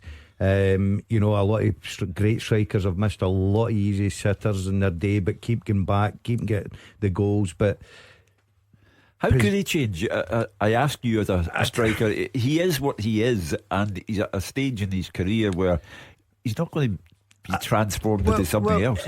Sorry to interrupt, but is it not more about, rather than magically hoping that he on his own is a million times better. It's about getting recruitment right and perhaps injuries right to make sure that he's not the only one that has to carry the can. Is that not really the point? If you've got a guy in your squad that can score plus 20 goals a season, that's fine. But if he's all you've got, then you've got a problem. You have, of course you have. But I think that when you look at the amount of chances that he's had, I think his return should be a lot better. He's not a natural goal scorer. We know that for a fact. But I think you can make yourself better by just working on it day in, day out. And then hopefully when the chances do come, he takes more than he misses. But you're right, Gordon, I think sometimes it's all focus on him, but people have got to chip in. You look at Celtic now, Matt O'Reilly, absolutely brilliant for them. They've got goals all over the pitch. So I think that some of these Rangers players have got to stand up and count it a bit. Without doubt, I agree with that. You look at Celtic's goal haul throughout their squad. Matt O'Reilly 19, Kyogo maybe just the same, Maeda 10. I think Forrest's even got 7 or something like that from the start of the season, and all throughout the team. And Rangers have relied heavily on the front man. And Dessers, like, he's put 20 odds away. There's no doubt when the Rangers fans see the one he missed, the one he was offside as well, they are howlers. I don't know how you get that, but I agree with Hugh. He's at a stage of his career. Is it too late to work in that sort of finishing? Well, to me, it seems simple. Look, I know that Shanklin was a terrific goal scorer, right? But I think he's now better.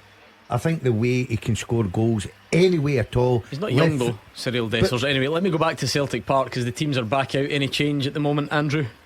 No, there's not going to be any changes for either side. The full allocation of substitutes were warming up in the Celtic 11 back out on the pitch, and Joe Hart walking towards the goal at the moment, and he'll look up to see in that corner that houses the Green Brigade a big display that's been erected at the moment that says Super Joe Hart, and it's got a big image of Joe Hart that's just been hoisted up in the air at the moment. Joe Hart making his way over there, thumbs up in the air, he's cheering, and you can tell that Joe Hart must be getting emotional out there. Roger Hannah. Yeah, he's all his family here this afternoon to see his Celtic Park farewell. The Green Brigade in that far corner. It's an enormous banner of appreciation. Joe Hart again going over towards them as the Waitness and Mirren players coming out for the second half. He has had an incredible 3 seasons at Celtic. He had been in the periphery at Tottenham, the periphery at Burnley. You forget he had a brief spell over in Italy as well. This has resurrected Joe Hart's career, and people will say Joe Hart's been good for Celtic. 3 league titles, both domestic cups. Celtic's been good to Joe Hart as well. This is a man who has 70 odd caps for England. He's won Premier League titles with Manchester City. He's gone far in the Champions League with Manchester City. He probably never thought that this was the way his career was going to go, but this will be extra special for him because he's really found a home here at Celtic for the past few seasons. Yeah, you can tell he's enjoyed it. I've spoken to him a few times about it, and it's like a new lease of life for him, Andrew, that he's had here well into his 30s. He will hang up his gloves next Saturday night after the cup friendly. Here the Celtic support chanting Super Joe Hart before the second half kicks off. This man will be in tears before we're finished this afternoon. Yes, back underway for the second half at Celtic Park. Clyde One Super Scoreboard Goal Flashes with M&D Green Pharmacy. Speak with a pharmacist about their private health and prescription service for men. That was quite something, Hugh. Joe Hart, he couldn't take his eyes off the Super Joe Hart banner. It's not like he gave it a cursory glance. He couldn't take his eyes off it. You could see the exhaling, kind of shaking of the head, almost disbelief. Kept going back to it, kept staring at it. Tears in his eyes. The full stadium then begins chanting his name. I hope he doesn't have a save to make in the first couple of minutes of this half, because his head will be all over the place. Not in a bad way. Chance for Celtic early in the second half, but doesn't come to anything. Yeah, it's an amazing end to his career. There's still some who believe that were he to play in a winning Celtic side in the cup final next week, he might be talked into another season, but I don't think so. I think he's arrived at a time in his life where he knows his body, he knows his personal needs, and it's time for family. But he's punching himself in the head now to try and just get back into the game mode, because it's obviously affected him very deeply, the banner. I mean, whatever floats your boat to get yourself focused. Wouldn't be my choice. He's thumping his own head to try and sort of regain some composure. But that was a great moment for him there, Gordon. Oh, fantastic. It's a moment that will live with him for the rest of his days. You've seen the emotions from him. No wonder, because you couldn't hide that if you walk out. And well done to Celtic fans. They appreciate what Joe Hart's achieved for them. He's been a terrific goalkeeper for them, I've got to say. I know he come in for a little bit of criticism now and again, but that happens to everyone. But I think Joe Hart, very emotional there, and rightly so, because if you don't get emotional with that, then there's something wrong with you. He's lost 2 goals. I'd have taken him off, but being on. Yeah, exactly, and missed that, Hugh. It takes me back to last night when I walked out. A big banner of my nose come up. I felt absolutely brilliant. And let me tell you, it was a big banner. I can believe it. It's a few bed sheets going to making that. Mark, do you think he will come off actually and do the old? I think that would be nice. I think he's obviously went over that corner where the Green Brigade are, but for the full stadium to probably pay their respects and appreciation to him for what he's done, because you've got to remember what was before Joe Hart and the problems Celtic had in that area, and he came, he stabilised it. Now, has he made mistakes? Of course he has.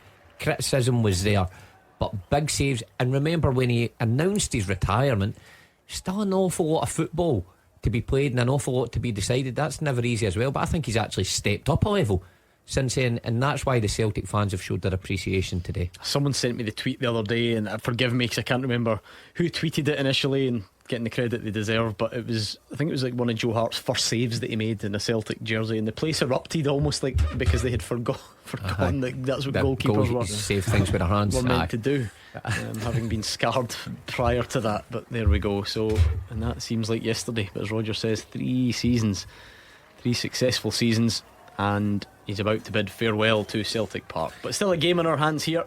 48 minutes gone at Celtic Park. 4-goal thriller so far, Hugh, and you could kind of see it going either way, couldn't you? Yeah, I was just thinking back there, earlier on Mark said this was all indicative of Celtic season. You never knew what was coming next. Joe Hart, who in a Scottish Cup tie missed a penalty and then saved the penalty that put Celtic into the final next Saturday. So what a time he's had. But this game is continuing to be sensational entertainment. You couldn't say for sure who will win this match. Corner to Celtic. No changes for Rangers at the break, so again we'll watch that with interest, because for Celtic it's probably about who comes off to get a rest for the cup final. For Rangers, more who comes on to get minutes before the cup final, because Sima is on the bench, Sterling is on the bench, Ridvan is on there as well. So there are a few that you would imagine will play a part next week, but only if they can get some game time. Even Ryan Jack's back today. It's good to see him. I know he's had a tough old time. Probably too late to impact the Euro squad, is it? I would say so for Jack. It's announced this week, 26, remember? Is that right? Is it announced this week? Wednesday. Yeah, I'm with Mark. I think I like Ryan Jack. I think he's been terrific for Rangers, but I think it's too late for him.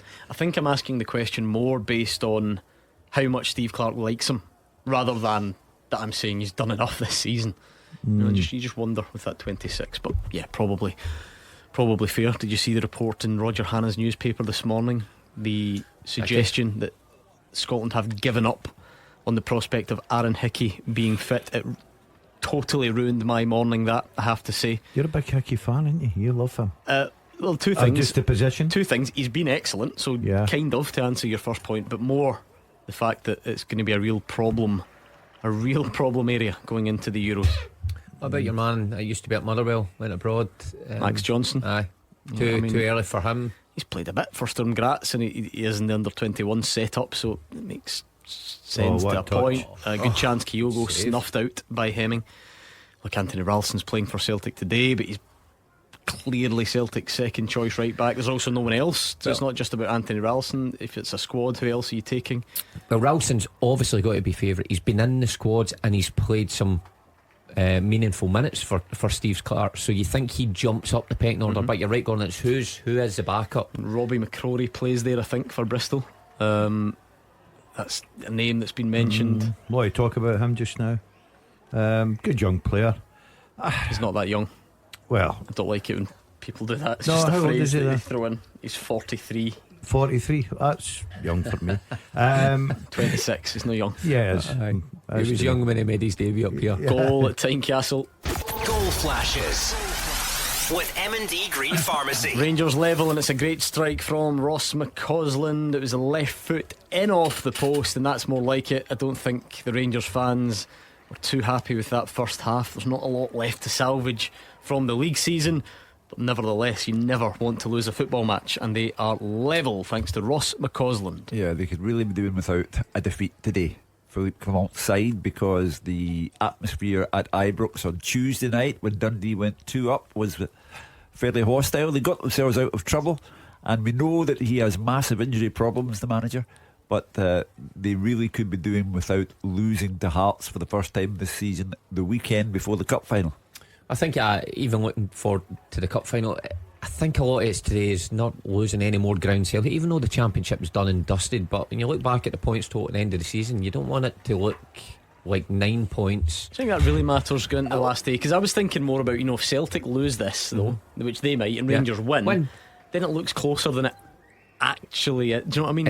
It's for further down the road next season. I guarantee if that was the case, Philippe Clement would say, well, we only finished 3 points behind. I suppose. Equally, Rangers fans will use it as a sticks to beat the team with 9 points, or Celtic fans will go, oh, it's 9 points. It's a chasm when it's not reality. Well, anyway, Ross McCausland does have that equaliser and a good finish too. Let's do this, Hugh, if you're ready. And now a word from our podcast sponsor, Lookers Motor Group. They have Jaguar, Land Rover and Volvo showrooms across Glasgow and the West, so you can find the new or used approved car that is right for you. Land Rover showrooms can be found in Motherwell and Darnley, and Jaguar, Volvo and Land Rover showrooms found in Hillington. Right now at lookers.co.uk you can browse and shop 24/7, value your part exchange, order and take delivery from the comfort of your own home. Check out lookers.co.uk to get your new or used approved Land Rover, Jaguar or Volvo today, or even pop into the showroom local to you. Now, back to the podcast.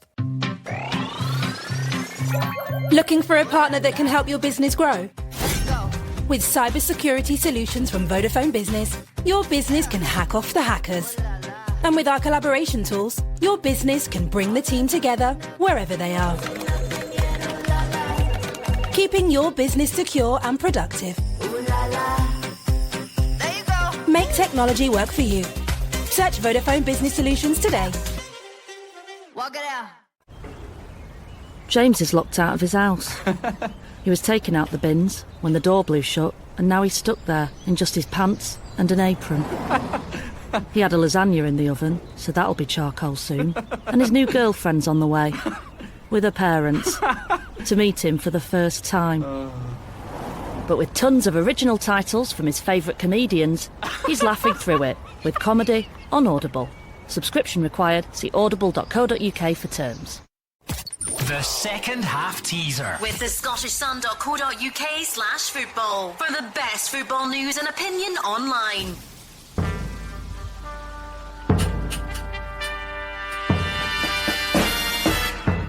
I have played alongside Eden Hazard and Jermaine Defoe. I have been managed by Slaven Bilic and Manuel Pellegrini. I was sent on loan twice to the same club. I was relegated from the English Premier League in the one season I played in it. A lot of information there. So, played alongside Eden Hazard and Jermaine Defoe, managed by Slaven Bilic and Manuel Pellegrini, sent on loan twice to the same club, relegated from the English Premier League in the one season I played in it. Who am I? Wow, that is a good question. At Clyde SSB, thinking caps on, send us a tweet with one name on it and try and beat everyone else to the finishing line. That is the gist of the second half teaser. Did they play in Scotland? Yes, they did. I'll admit that as much.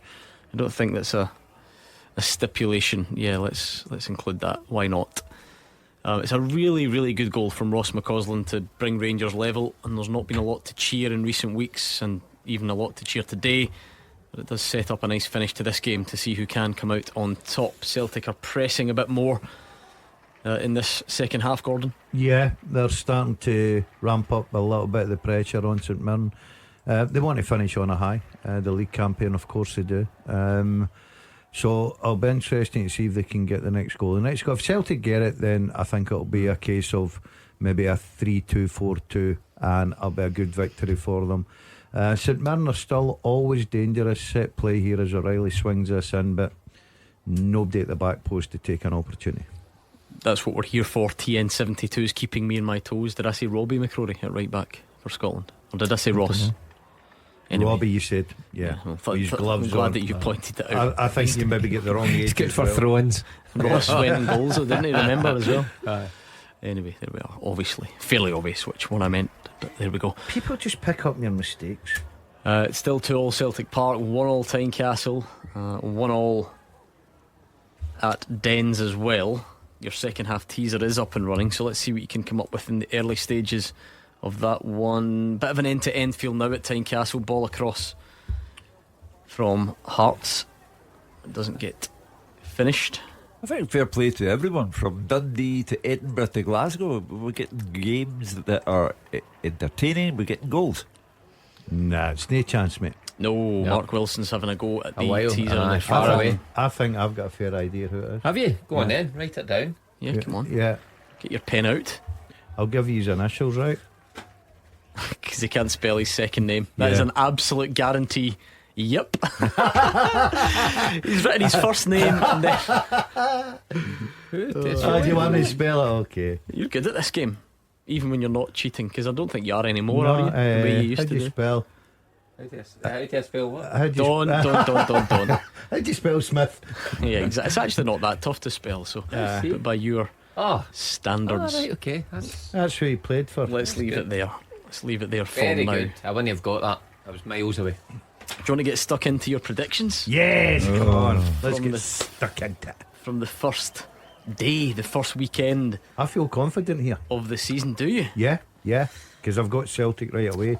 That's a bonus. Now, the only thing I would say is, of course, the playoff spot's still to be confirmed tomorrow. So that could change some things, right? It could change some things. But there's some brilliant suggestions to look back on when you think now of the way the season's gone.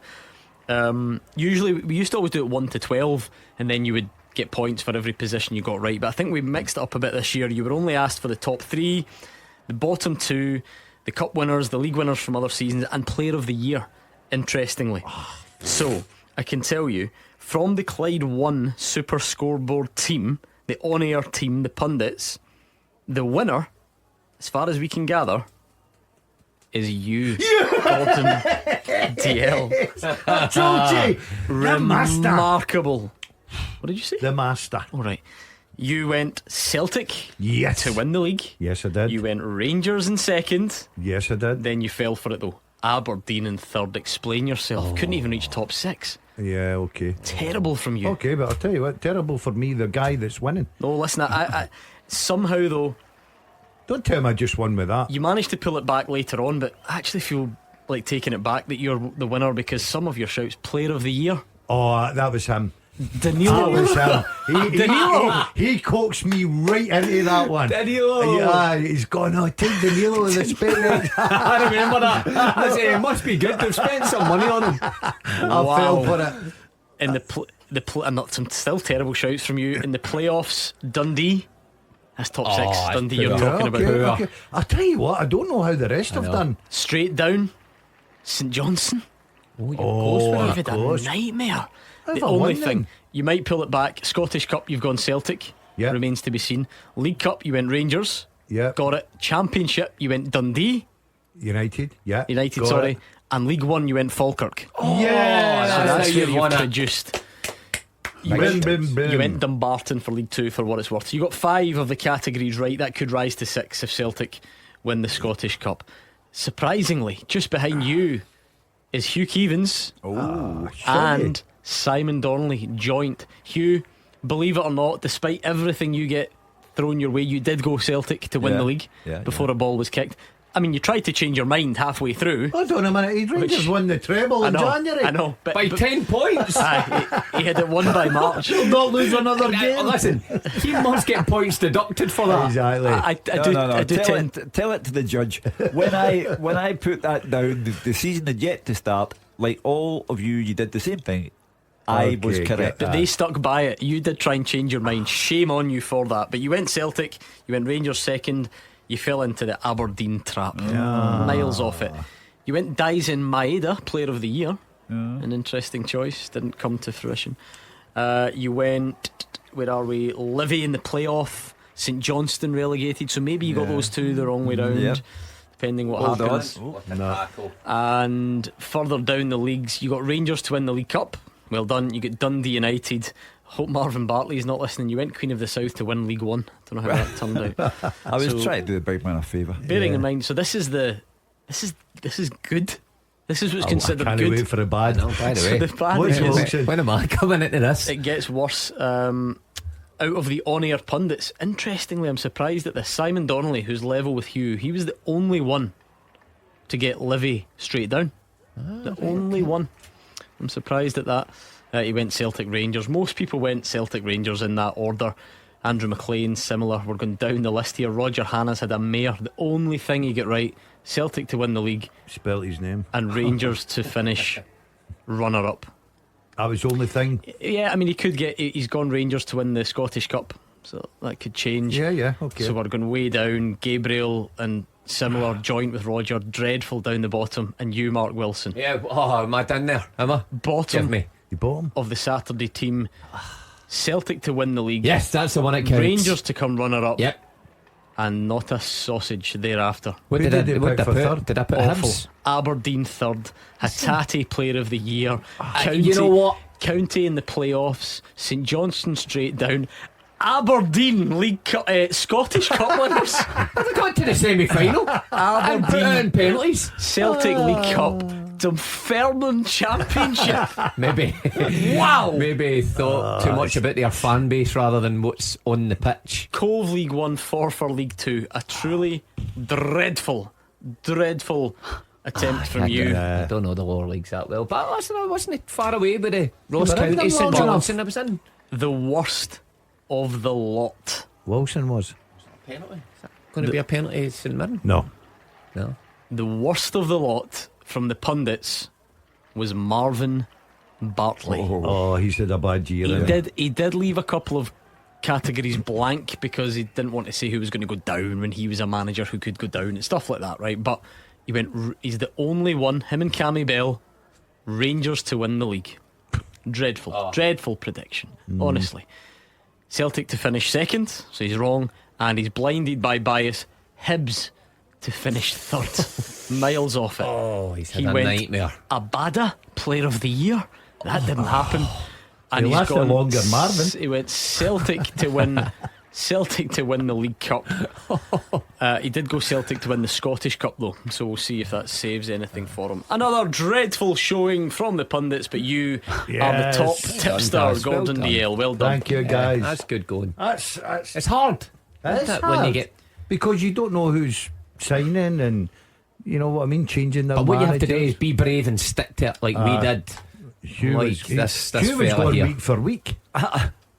Anyway, it's there in black and white. Get over it. I know you did try and change your mind though, which is like the number one. Am I the only person on this programme yes, you did, who ever changes their mind? You're the only one who tried to change your mind on who would win the league. Genuinely. I'll tell you what, Celtic have got a problem with Welsh here. Well, they've made their changes because Scales does not look good at all. Yeah, Scales, Iwata and Ida have all been called back. I think it's a kind of elbow, shoulder, something like that for Stephen Welsh, so he will go off. He's not had a great. He looks in real pain. He's not had a lot of luck with injuries, Stephen Welsh. Every time he plays, he comes off injured. You say that, and you're bang on with it. Yeah, he looks, his shoulder is knackered. I'm surprised that Matt O'Reilly is still on the pitch. And Kyogo. Yeah, well, I would think Hugh Keevins going to come off now, maybe for Ida. Scales obviously replacing Welsh. And who's that? Is that Watt? Yep. Yeah, coming on. And Rangers maybe made a few changes as well. So both managers maybe got one eye on next week and who they're going to play. Rio Hatate is coming off. Yeah, he suspected he would come off at some point. He's just a 60-minute player. Rio Hatate. I like that. Did you hear Brendan Rodgers? That was interesting to hear Brendan Rodgers the other day saying that Rio Hatate played 60 minutes, but he gives the ball away too much for his liking. Yeah, he was for very honest about that, wasn't he? Now you don't usually hear that, especially after a win against Rangers. And coming out with things like that, maybe that's what he needs to take him to the next level that we all don't see. I'll be honest with you, right? I remember the day you and I sat at Fir Park and watched Hatate, and he was absolutely brilliant down that left hand side with Taylor. He's been terrific for Celtic, but I think since he's come back, he's not been the same sharpness, that same, and I'm giving him a compliment here because I rate him very, very highly. I think he's still to get up to that maximum for me. Yeah, I would agree with that. And that's what injuries does for you. And a change of manager, of course. How that affects you, you know what it's like. I wonder if you've overlooked a couple of really good performances in there, though. Well, listen, I said I'm giving him a compliment. I rate him very, very highly, Gordon. I think his standards are way above, but I don't think he's reaching the heights. Yes, he's had one or two, I think, very, very good games, but Hatate you could count on week in, week out for me. But the difference he's made to the Celtic team has still been massive. Look at them without him. I think that the difference is the fact that when Hatate and McGregor were missing and then they come back, I think it's a three ball in there. I think Hatate, McGregor and O'Reilly just bounce off each other. I really do. I think they know each other's game inside out, and they look so much a different side when they three played together in the middle of the park. Kieran Dowell came on for Rangers a few moments ago, and then a couple of minutes ago got booked as well. So quick introduction to the disciplinary matters for him. Still a level game at Celtic Park, and tell you what, Joe Hart's in a bit of bother. It wasn't his fault. It was a terrible pass back to him, and he had to scamper across and keep the ball from going out for a corner. Was it Mike Nawrocki, was it, who put the ball across? Yeah, no ideal. Goalkeepers don't like that, especially in the heat, scampering across their goal line and stretching to keep it in. But this is a small point, but he saves that, he gets that to Liam Scales. It's a problem with Liam Scales is he takes an eternity sometimes in the ball. You can see he's getting shut down by two St Mirren players, and he gets closed down, and that's the problem Celtic fans have with him. Even though I think he gets too much criticism, to hold your place in that team is very, very difficult. He's done it. He still gets a lot of criticism, and that's one of the. I don't get the chance, obviously, to watch Celtic as closely, or every kick of the ball the way other people do. But I've got this thing in my head, so I hope I'm not being unfair. It feels like when he angles it, when he turns to face the touchline mark, he quite often does that, where he then passes it out of play. Yeah. See what I mean? Yeah. The one where I feel like I've seen him aim for Greg Taylor and hit it out of play quite a lot. Yeah. No, without doubt, and it's his biggest downfall. And I think his indecision sometimes. Too many touches. He's got to realise his position, his job within the team, and allow others to take those touches and be creative. Hugh, a reminder of your teaser if you can. Yep. I have played alongside Eden Hazard and Jermaine Defoe. I have been managed by Slaven Bilic and Manuel Pellegrini. I was sent on loan twice to the same club, and I was relegated from the English Premier League in the one season in which I played in it. I knew this would happen, and I'm regretting it. We're overthinking the fact that Gordon Dalziel couldn't spell the second name, right? You're not dealing with with a countdown expert here. Just because he couldn't spell it doesn't mean it's that difficult. As an example, CJD has thrown in, and he doesn't even think it's this guy. It's just because it's a confusing second name. Kevin Rutkowitz. No, he did not play with Eden Hazard. I can spell that. He's going for vowels there, isn't he? So I can spell that. You can spell Rutkowitz. Kevin. Very good. David McCann goes for, again, he's maybe a bit more thought behind this, Nico Kranjčar. No. Don't overthink the second name. It's not that difficult to spell. He's got the L wrong twice. Anyway, someone did send me something about someone who shared the same name as you last night, which I found. Well, I've got a family. No, the first name as well. Oh, that was it. Roger Hanna. He lives life in the fast lane. Yeah. He was watching a Queen documentary. Did you know that Freddie Mercury's driver was called Gordon Dalziel and spelt the same? Seriously? Yeah. Looks quite like you as well.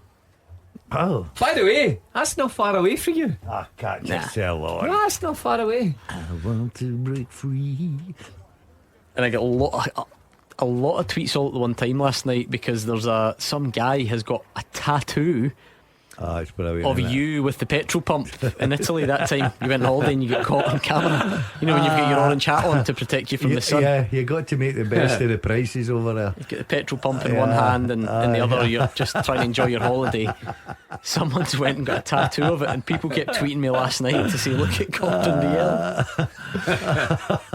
I've told you before, Dazzler, a man can have hobbies, right? Exactly, there's nothing up, you've got to fill up. Goal flashes with M&D Green Pharmacy. Rangers take the lead. Hearts 1, Rangers 2. And maybe this guy is finding goal scoring form at the end of the season. It's Todd Cantwell. Another one in off the post. A good finish, laid off by Dessers.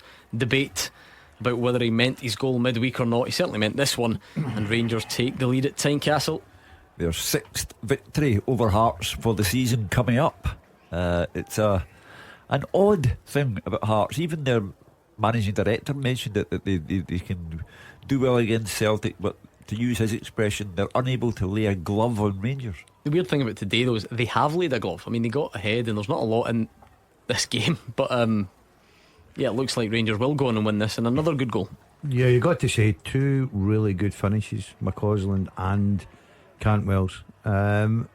I think he'd be a certainty to play. I was surprised he didn't get any minutes. I'm not saying that it made any difference, but I thought Cantwell, I'm surprised he didn't get any minutes at Celtic Park. I really am. And now it's that game time equation mark, Sima and Sterling coming on, and it's a good time that Rangers are in front. It's maybe a bit of pressure off as well. Yeah, they can be quite relaxed now. I wonder what the future holds for Todd Cantwell. That strikes me as a player that's not particularly happy with how things have went in the past couple of months, and you just wonder if he'll be there and if fits Philippe Clement's plan for next year. But he's definitely got ability, there's no doubt. Showed that this afternoon. Good goal again. And I don't know, do you think he'll start at Hampden? Yeah, I think in place of Lawrence? All day for me. Yeah. Or he may just tweak the system. He was good in the semi-final, wasn't he, against Hearts? Man of the match performance. A lot of Rangers fans would have probably went for Tom Litterns before Cantwell, but I think Cantwell's in decent form just now, Mark. And I think you've got to play guys, especially in a game like this against Celtic, where obviously Celtic will gun favourites. You've got to play guys that can change games for you. And I think Cantwell's one of these guys that, sometimes he frustrates the life out of you. Of course he does, but I think he's got in his locker to change a game. Will Lundstram come back in to the fold? Oh, it's going to be interesting. You would probably know the Celtic team, but I don't think you could guess at all what Clement's got to do. I've heard people say, he shouldn't be allowed to play in the final, but that's nonsense. He gets sent off at Celtic Park, and deservedly so.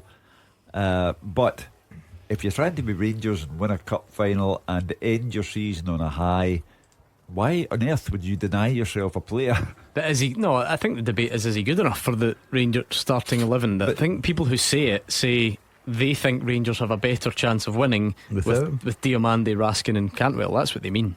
Well, but Clement seems to like him, doesn't he? Yeah. I'll be interested in that decision next week, because it's worth remembering it wasn't just the own goal. It was a real. It wasn't just the sending off. There was the own goal and an all-round bad display, very, very poor performance. Yeah.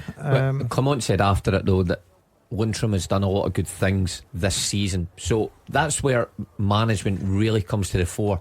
What do you price in it? You think? Do you think long term or what's went before with Lundstram the full season, or do you remember the recent game he's played, and does that give you the best chance? Well, the counter would be since that game they've played twice without him, presumably won 2 games. He's not going to be there next season either. Yeah, we'll wait and see. It will be an interesting end to the season with that Scottish Cup final next week and what the teams do look like. Are we going to get a winner at Celtic Park? It feels like we've not gone flat, dropped out of it a bit. Game's gone flat. 74 minutes on the clock, still 2-2. It was due a lull at some point, having been so good first half, but it has gone decidedly flat.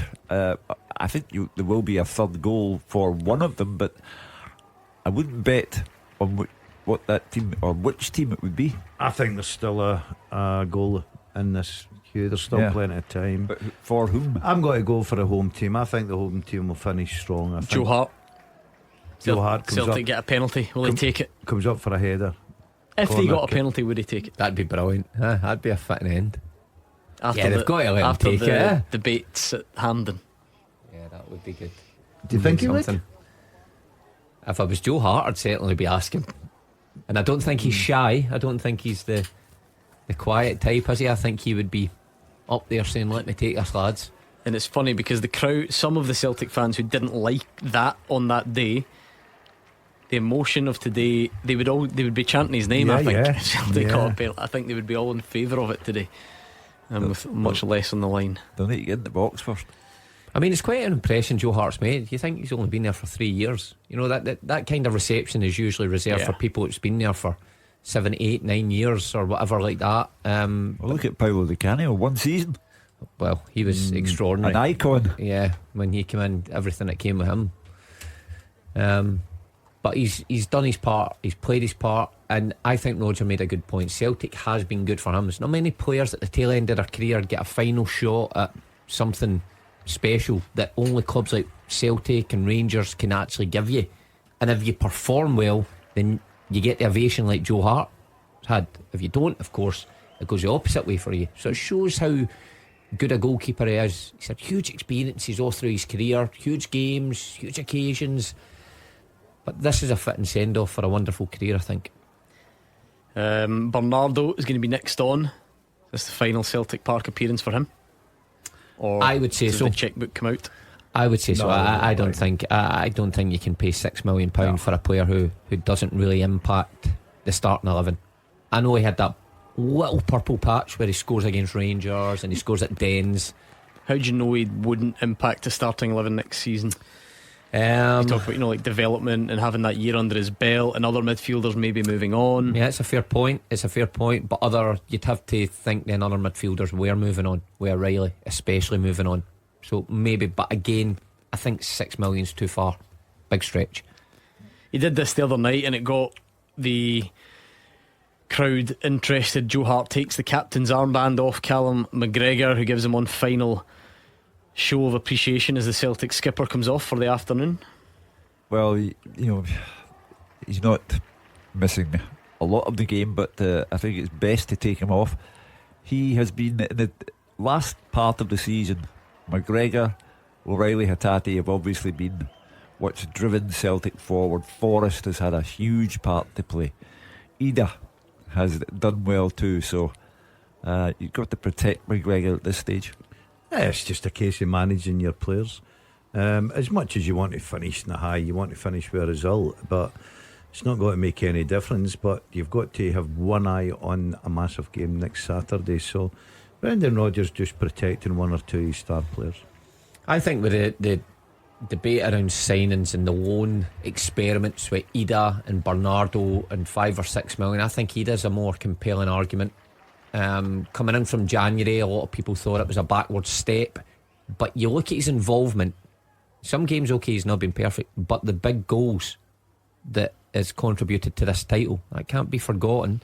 And for Park, you look at the goal at Ibrox, you look at Easter Road where he scores the 2, and especially the injury time penalty. You think all those points adding up. Ibrox, he scores, and then his performance at Rugby Park, his goal there. You take that handful of games alone within a period from January to May. Decent chance for Hearts to level, but Vargas, not known for his heading ability, goes wide, should do much better. Rangers still lead 2-1 at Tynecastle. Remind us of your teaser, please, Hugh. I have played alongside Eden Hazard and Jermaine Defoe. I have been managed by Slaven Bilic and Manuel Pellegrini. I was sent on loan twice to the same club, and I was relegated from the English Premier League in the one season in which I played in it. Who am I? I'm going to call him Mick, because he's got one of those Twitter names that makes a fool of you if you read it out loud. What is it? Go on. Absolutely not. It's just a part of the female anatomy. You might never have heard of it though. Thomas Gravison is the answer that he's gone for. No. Okay. We'll leave it there.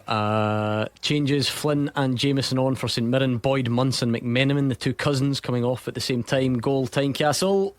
Goal flashes with M&D Green Pharmacy. Rangers just trying to build up some momentum, some confidence ahead of next week. They've gone 3-1 up, and it's Fabio Silva with the goal. He's been much maligned in recent weeks, but he's on the field. He's banged another one in, and on we go in this one at Tynecastle, where it does look like it's game over. And I suppose sliding doors moment for Hearts, because the Vargas chance just before is a big chance. But fair play to Fabio Silva. Rangers have probably wrapped this one up. Yeah, and continue their amazing record against Hearts this season. That will do them no harm. I mean, the loss of the league has been a devastating blow. You only have to listen to our programme Monday to Friday to find that out. But it'll do them no harm in terms of next Saturday. It will encourage the belief that all is not yet lost. After Clement saying yesterday about this team having reached the end of its cycle, which the timing of that statement surprised me a little. Say it after the cup final, but not before. Yeah, I've got to admit, got that completely wrong today. I thought that would have been really difficult for Rangers away to Tynecastle. But it's a good confidence booster going into next week. I think that's what it was all about. Winning the game, but doing it with the least amount of problems. The least amount of injuries, getting everybody some minutes. So Clement can be happy that everything's ticked along nicely. Of course, the first half wasn't perfect, but getting those players involved, getting Cantwell playing well and scoring against Silva. I wonder if Silva will find himself in the starting 11 next week. That's a big call. He's done his chances no harm with a goal today. So a good afternoon for Rangers and Philippe Clement. Chance. Ooh. At corner, St Mirren, I think, as they look to be the ones that go and snatch the lead for a third time. They look the likelier. Thought they were claiming for a handball off Liam Scales there, but I think he kind of turned his back. Sort of tucks his elbow in, doesn't he? I'm not sure. Although we've got pretty bizarre standards for handballs. Well, he'll fix that, won't he? Yeah. He'll fix it all. It's the first thing he's going to address when he steps into his office on the Monday. Oh, hold on a second. Goal flashes with M&D Green Pharmacy. Great game, Tynecastle. It's 3-2. Lembikisa with a nice volleyed finish, and it's not over there now either. 3-2. The Jambos get one back, and that should be a nice end to this one. 10 minutes to go. Nobody getting the memo that it's holiday time and feet up, are they? 2-2 Celtic Park, 3-2 Tynecastle, 1-1 at the Den Scott Foam Arena. Sun brings out the goals, Mark. Sun brings out something in football. Here we are. Chance for St Mirren. Yeah, big chance, St Mirren. And he just, the ball a touch behind him, and he doesn't quite manage to contort his body, and it ends up just dribbling into Joe Hart. It was it's never standing anyway. Yeah. Oh my goodness. He's miles offside. Yeah. So let's forget that and move on. Hart's not giving up on this one easily at Tynecastle either. Well, who's down now? Ralston down injured for Celtic, but Hearts, if nothing else, have their pride to salvage. You don't want to say we lost to Rangers 6 times in one season, including the game after they lost the league, and at home. So they're trying to salvage some pride here, I think. I think it's a whack to the head or face that Anthony Ralston's suffering. If it was Stevie Clark's keeping a very close eye, he might be the only fit right back he's got at this moment in time, but I don't think that's going to be an issue. Yeah, I think he'll be okay to carry on for the remaining 7 or 8 minutes of this one. But this has been a terrific game to watch. I said before, usually these games are a bit boring and you're just waiting, like you touched on earlier, for the manager. What's his post-match comments going to be, what they're thinking ahead of next week, the trophy celebrations. But it's actually been entertaining, and I think the Hearts and Rangers fans will say the same at Tynecastle. I wonder if there's an equaliser to be had in that one, and how that affects you psychologically, if there is one. Yeah, we are approaching the end of these games. I almost said 3 o'clock games. It's a creature of habit on a Saturday, but it's a bit earlier for us. You three getting the chance to finish at 4 and go and enjoy the sunshine. Yeah, I have to say, early kick-offs are the way forward. St Mirren's approach to this game has been first class. Yeah, they really have performed very well from the word go. You know what I did like Stephen Robinson's celebration after the penalty went in. I mean, there's nothing riding on the game. His team's had a terrific season. The way he celebrated it though was like it was the first game of the season and a real meaningful game. And by the way, I think his players have then taken that on. So well done to him. He's a manager that gets his message across to his players consistently throughout the season. That's why they've ended up where they are this term. Celtic fans doing the huddle. They know it's party time no matter how this one ends. Another title in the bag, and the celebration's about to truly begin. Sometimes this happens on trophy day. You don't always get the result to match the occasion, but what you find is 1 minute after full time mark, it becomes very little about the result on the day and more about a season's worth of hard graft. Yeah, that's it. You remember those sorts of things and all the tough away trips and scraping through. I was going to say there, but the Celtic fans were in the huddle when I was there and playing in those games when that started, and to be on the pitch and see that, you know, I'd never seen anything like that before. You're actually involved in the game and getting distracted, looking around the stadium and thinking, what's going on here? Probably only you who was getting distracted. Yeah, I like to take in my surroundings. And you wonder how the winger kept scoring. Oh, it's a lovely move at Celtic Park. Talking about the winger. Flashes with M&D Green Pharmacy. Is it offside? That will be the question. You know you can't go early on the VAR era. It looks like it's Celtic 3, St Mirren 2, courtesy of a Louis Palma finish. A couple of back heels in the build-up. Really, really nice move down the right. And eventually, when the ball came in, I do wonder if he strayed. And we'll just get I wouldn't have thought so. Oh, Hawkeye Wilson and DL in the studio have confirmed it for you. Put it That's up a there. terrific ball. Is that Anthony Ralston that puts that across? Good run. Great back heel from O'Reilly. Fantastic ball, and Palmer just in at the back post. Great goal. He's never offside. He times that absolutely brilliantly. 2 back heels in the build-up. That was a very nice move, wasn't it, Hugh? A game that's been good, good entertainment, and that's a good goal if it's going to be the final one. Yeah, and get this impression about Brendan Rodgers right now. He can do absolutely nothing wrong. The finale to the final home game is even sublime from Celtic, and he's minutes away now from the trophy. There it goes. The emotion. Joe Hart has been taken off at Celtic Park. Scott Bain is coming on. 60,000 Celtic fans rise to their feet to applaud Joe Hart, who's given 3 years service to the club, a number of trophies, a big personality, a big figure in terms of leading the team, and he takes the acclaim of his teammates. He's not quite gone yet, but I think he will be at some point. How long's this going on for? Wait, yeah.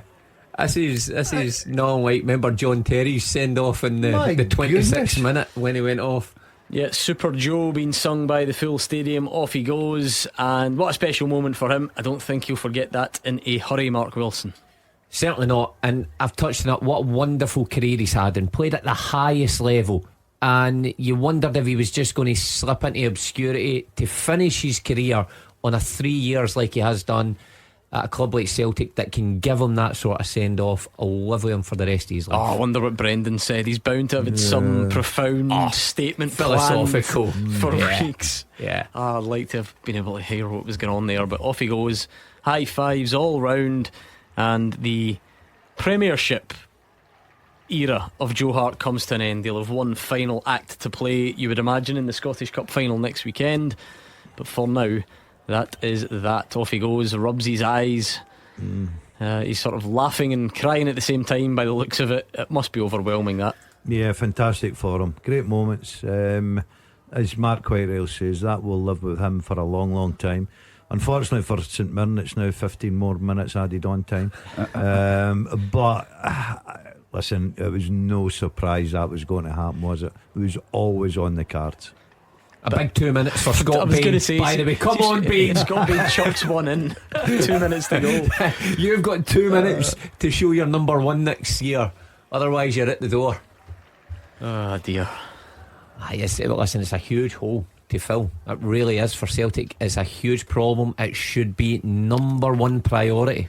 Right, we've not had loads of these, I don't think. There's a VAR check for mistaken identity at Dens. So Finlay originally got a yellow card, but that's been changed to Robbie Dees. He'd already been booked, so off he goes.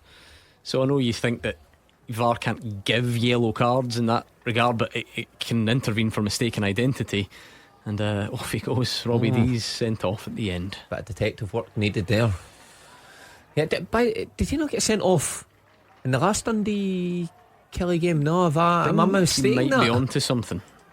And I think it was a VAR check again. Didn't they appeal that then and got upheld? Maybe I'm remembering that wrong. But are you not thinking of Lewis Mayo? His pal. That's who it was, actually. Yep. 5 added at Tynecastle. Are we going to get an equaliser for Hearts, or will this be yet another victory for Rangers against the Jambos? And at Celtic Park, everybody is just waiting on that trophy being lifted. They are now in front as well, just to add a bit of gloss to the occasion. They've not had it their own way all afternoon, but they are finally in front for the first time. Hugh, before we get to that, and it's finished already, is it? Can't be sure. It has no added time whatsoever. I'll need to do the full-time teaser answers later. Take it away, Andrew McLean and Roger Hanna. Celtic 3, St Mirren 2. It was a roller coaster of a game, an entertaining one, but Celtic get the victory on Trophy Day. A late goal from Lewis Palmer, but the hero really of the day for Celtic, Joe Hart, not because of his antics on the pitch really, or the contribution to the game, but his final Celtic appearance at Celtic Park. He's shaking hands with all the players down on the touchline. He was giving a standing ovation by everyone in the crowd when he was substituted off. His final appearance at Celtic Park, and Celtic get all 3 points, and they will lift the Scottish Premiership trophy. A good game this as well to round off the season. Stephen Welsh probably should have put Celtic ahead 3 minutes in, glanced a header wide from inside the 6-yard box. Then St Mirren tried to spoil the party. Celtic didn't deal with Keanu Bacchus' long throw into the box, landed at the feet of Mark O'Hara, and he found the bottom corner. Celtic's response came 20 minutes in. Kyogo with his back to goal, trying to take the ball in. Gogic managed to clear only as far as Matt O'Reilly. Touch finish from Celtic's player of the year to equalise, but then St Mirren restored their lead from the penalty spot. It was a mistake by Stephen Welsh who allowed Tiosi Olasanya in. All he could do after that was bring down Olasanya in the box. Mark O'Hara stepped up, casual run up from him, and a really good finish as well to put St Mirren 2-1 up. Celtic equalised again. Kyogo this time, Reo Hatate with the run down the right, a lovely curled cross into the box, and Kyogo, as he does, first time finish past Zach Hemming to make it 2-2. Lewis Palmer had a great headed chance before the break to give Celtic the lead. He couldn't take it, and after a really good first half, maybe only natural just because of the occasion, because of the heat as well, that the second half didn't quite live up to it. Not many chances, a couple of openings at either end, but not a whole lot going on. Was a bit stop-start as well. However, the champions got their crowning moment with a few minutes to go. Anthony Ralston with a cross from the right, and Lewis Palmer with the finish at the back post. And as I say, after that, Joe Hart taking the acclaim from Celtic Park as he walked off. There had been a big display in the corner as he came out after half time for the start of the second half. He lapped it up. He was definitely very emotional when he came out after half time, and as well when he was substituted off for Scott Bain. A good game here. The full-time score, Celtic 3, St Mirren 2, and Roger Hanna, a great day all round for these Celtic supporters. They've seen a great day of football. They've given Joe Hart the send-off they would have wanted to give him. They've got 3 points and they're now ready for the trophy lift. Yes, they are, Andrew. Celtic Park's on its feet. Callum McGregor has just led the players down the tunnel. Brendan Rodgers has led his staff behind them. They will return in a matter of moments. The platform is being built in the centre circle at Celtic Park. They are going to be crowned cinch Premiership champions for 2023-24. They have won this league by 6 points. They have taken 10 from 12 in the Old Firm fixtures. That has been the deciding factor this season. It's 12 titles in 13 years for Celtic. They will party tonight in the East End of Glasgow and beyond.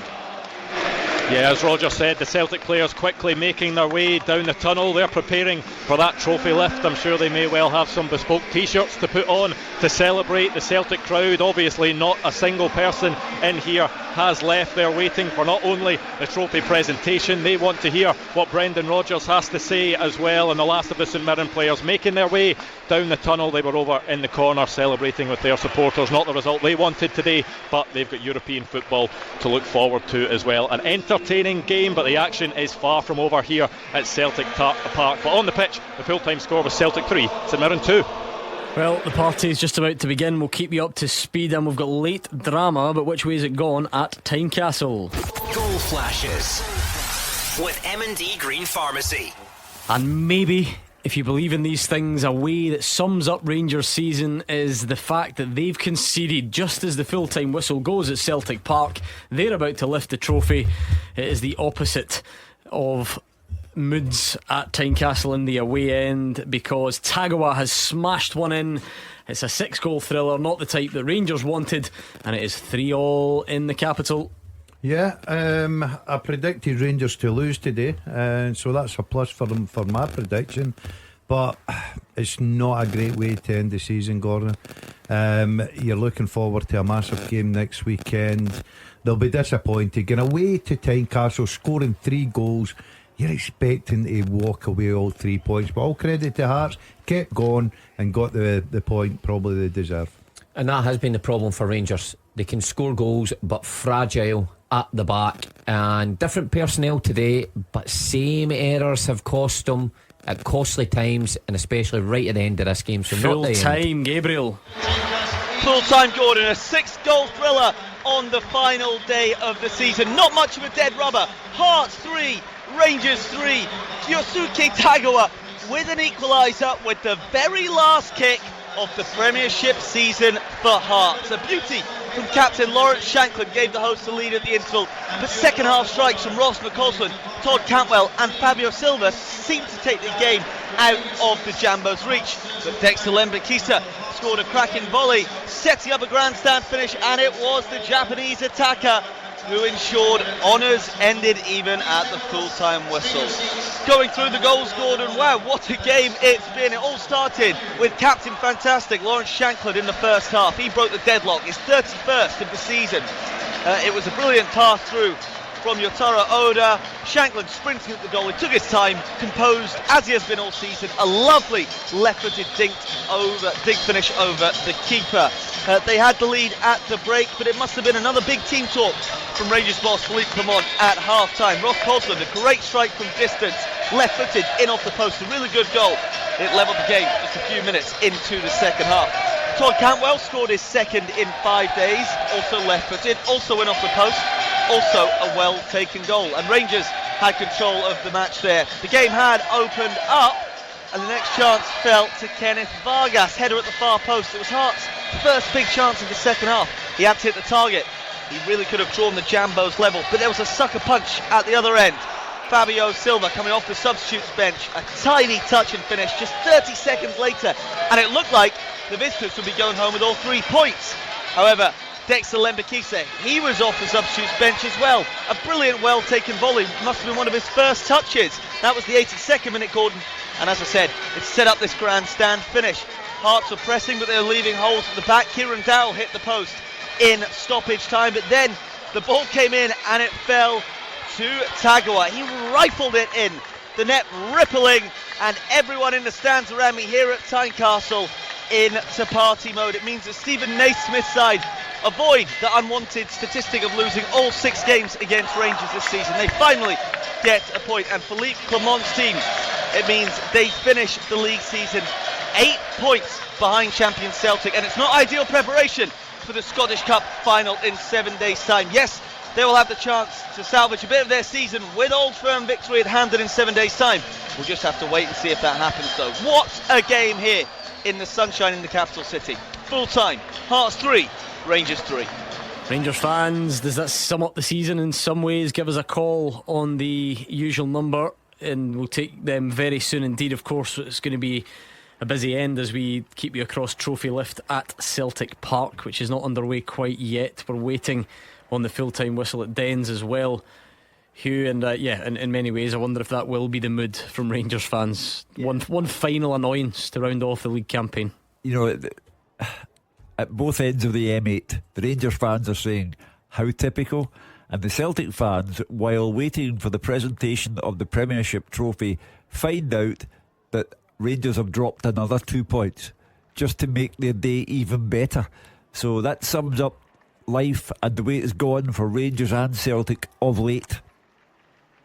Yeah, I don't think the Rangers fans will be unhappy to see the end of the season now, Gordon. In January they were certainly full of hope, but it's all went pear-shaped for them. They've got to look forward to next week at Hampden. They've got to hope that the players can put on a big performance.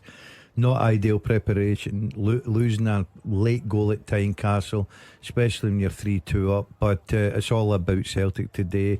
It was a terrific game at Celtic Park. St Mirren played their part in it, but it's all about the celebrations and enjoying it now and looking forward to next week. Full time Dens, Dave Galloway. Yeah, full time.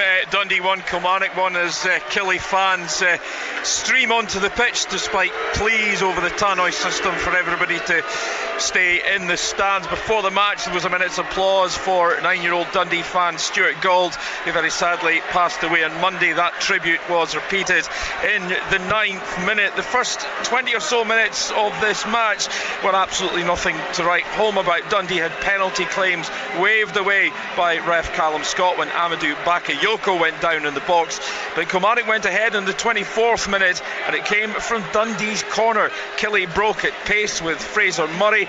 Marley Watkins' shot was blocked, and Gary Mackay-Stephen making his first start netted on the rebound. But on 39 minutes, the hosts equalised. Scott Tiffany crossed for Luke McCowan to score from close range. The goal stood after a VAR check.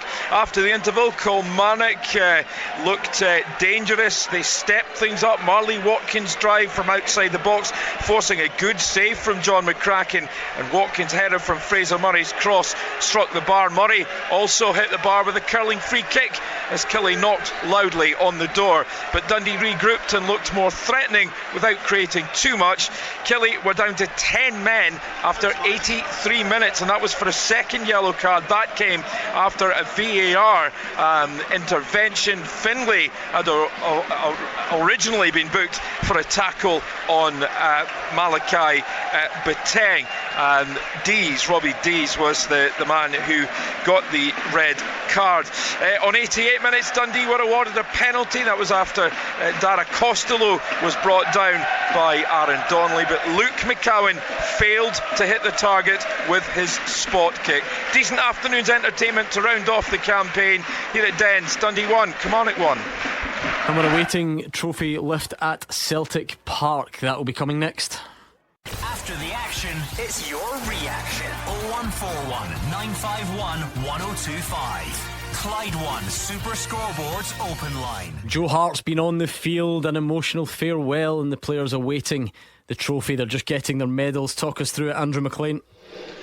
Yeah, the players came out the tunnel to the Champions League music. The team went over to the left. They're currently collecting their medals, and over to the right went Brendan Rodgers, who led the team out, Callum McGregor, who's just addressing the crowd at the moment, and Joe Hart, who was handed the microphone. He was talking to the crowd about how special a place this has been for him over the past 3 years, everything he's achieved, and just the feeling that he's got from the Celtic crowd. Said it's something he's not experienced in his career before, and then the ovation he got as he went over to go and speak with the rest of the Celtic players, who all gave him pats on the backs and hugs, and are now making their way onto the podium collecting their medals. Neil Doncaster just putting the medal round the neck of Joe Hart at the moment, who's shaking the hands of some SPFL officials and Michael Nicholson as well as he makes his way onto the stage. Callum McGregor has just addressed the crowd as well, and now it's time for Brendan Rodgers to speak to the crowd as well. I'll let you tune in, see if you can hear what he has to say to the 60,000 fans who wait and will hang on every single word that their manager will say just before they lift up the Scottish Premiership trophy for what will be a 54th time, the 12th time in the last 13 years. Mic in hand, he's waving to the crowd now. Brendan Rodgers ready to address.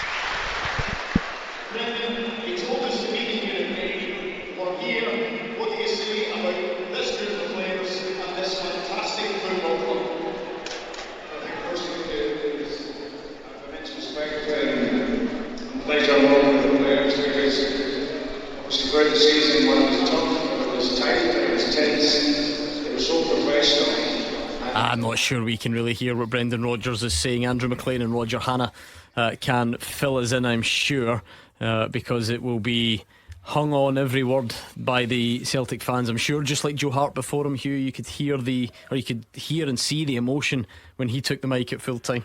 Yeah, he's had the most amazing 3 years. I often wonder how he would measure it against the Manchester City years, the Aguero day, and all of that. But he does seem to have been embraced by the fans of the club, and he has embraced the club in return. Brendan Rodgers is the story of the season. He came in a mood of hostility. He is now the man who has brought humility back to the supporters, because they were wrong to object to his return, and he has brought them a league title which they regard as being one of the most important for years. Brendan Rodgers held his nerve when Celtic had their wobble, and when it looked as if consecutive defeats against Hearts and Kilmarnock might do for their championship aspirations. In the end, it was Rangers who lost their way, and Brendan Rodgers who knew the way to the winners' rostrum. Yeah, talk us through that, Andrew McLean.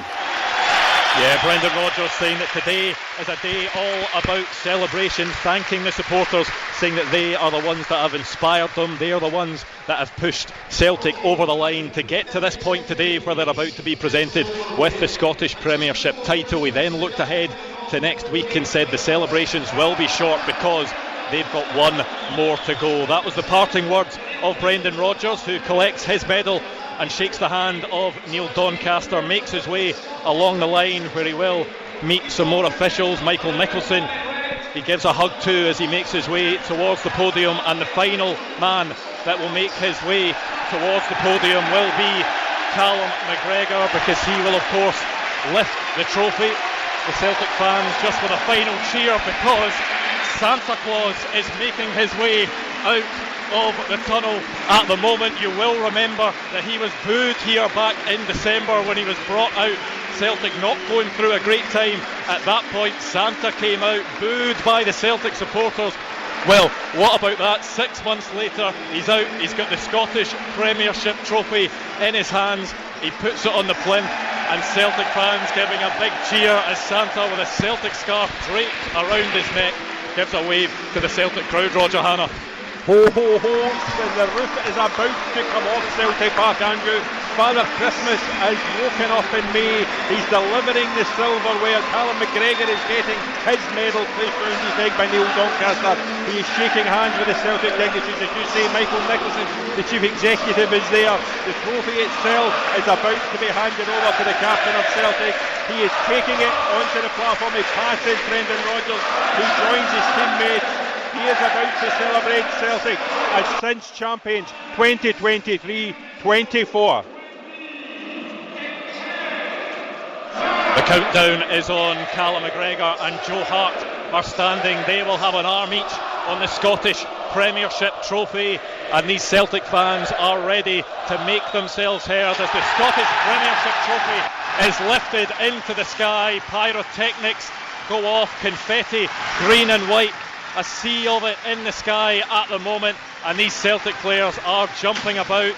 Fireworks going off inside Celtic Park at the moment. Applause from everyone in this ground. This is the moment that these Celtic fans have wanted all season, and maybe Santa Claus coming out there just shows the journey that this Celtic side have been on this season, because they have been doubted.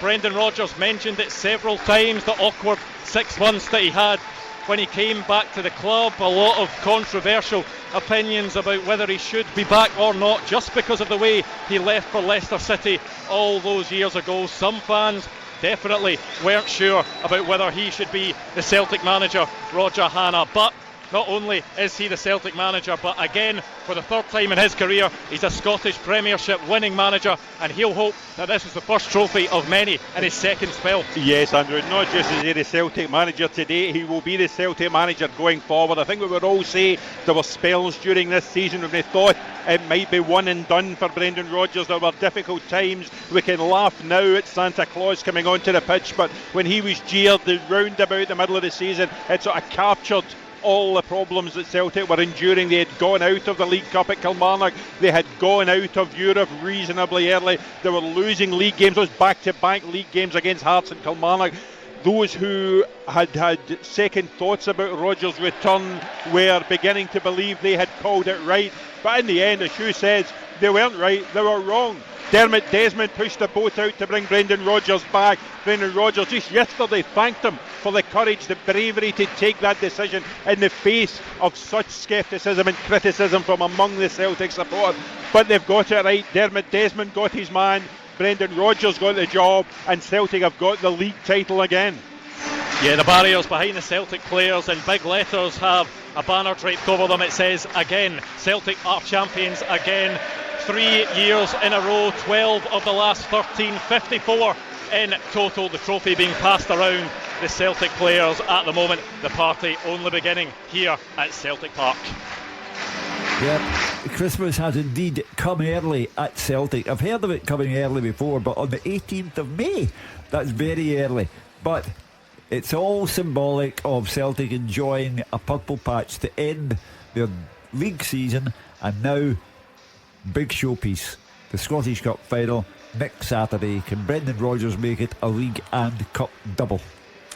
Yeah, tremendous. When you see scenes like this, the Celtic players, these are the moments that they'll remember for the rest of their days. When they retire and they look back, and some of the images, they stick with you. And for the Santa Claus PR stunt, or whatever you want to call it, a reminder to the Celtic fans that winning a league title isn't easy. There are going to be dips along the way, and that's just a reminder that back then, you know, it wasn't perfect, but you've got to keep believing and really believe that you can get the outcome that the Celtic players have achieved today. And I thought it was quite clever from the full club in that one. But tremendous scenes at Celtic Park. Yeah, congratulations to everyone concerned with Celtic, and obviously Brendan Rodgers and the players. It's a very enjoyable day. I've got to say, the highlight for me was certainly Santa Claus. I like a bit of humour. I think a bit of that in the football game always comes and works very well, and well done to Celtic for putting that on. But I agree with Brendan Rodgers. I'll be short celebrations because he's really looking forward to next week, Gordon. They get in a strong position to get the Scottish Cup as well, and it's up to Rangers to get themselves organised, because we'll have a terrific game ahead. You can give us a call right now, of course. It's a bit of a strange schedule on a day like this. We're trying to get through the trophy celebrations, but we're here until 4 o'clock, so give us a call. 01419511025. Celtic fans, how does today feel? Joe Hart's part in it all, the performance on the pitch and result if you want, although that doesn't tend to matter too much on trophy day. Just get all your feelings over to us right now on the phones. And Rangers fans, again, they're not a hugely important result, but a failure to win at Tynecastle, how frustrating is that? How concerning ahead of next week's cup final. Roger Hannah, Joe Hart goes over to the corner of the stadium with one big paw wrapped around the Scottish Premiership trophy, holds it aloft as You'll Never Walk Alone rings around, and still you can sense the emotion in the air when it comes to the imminent retirement of the Celtic goalkeeper. Yeah, and to answer Hugh's question early on, at this precise moment, this league title with Celtic will mean just as much as the Aguero League title did with Manchester City when he was careering around the Etihad penalty box that dramatic day against QPR. This will mean everything to Joe Hart. The reception he has received today from the Celtic supporters, the way he has been embraced at this football club over the last 3 years, it's been an Indian summer for Joe Hart. He has resurrected his career there. He will hang up his gloves next Saturday night after the Scottish Cup final. No one knows how that will go, but this afternoon Joe Hart is having the time of his life. And I always think, Roger Hannah, when the players go up one by one to collect their medals, you then instantly think what that player's achieved this season, what they've contributed. Then it moves on to the next one and what's he contributed.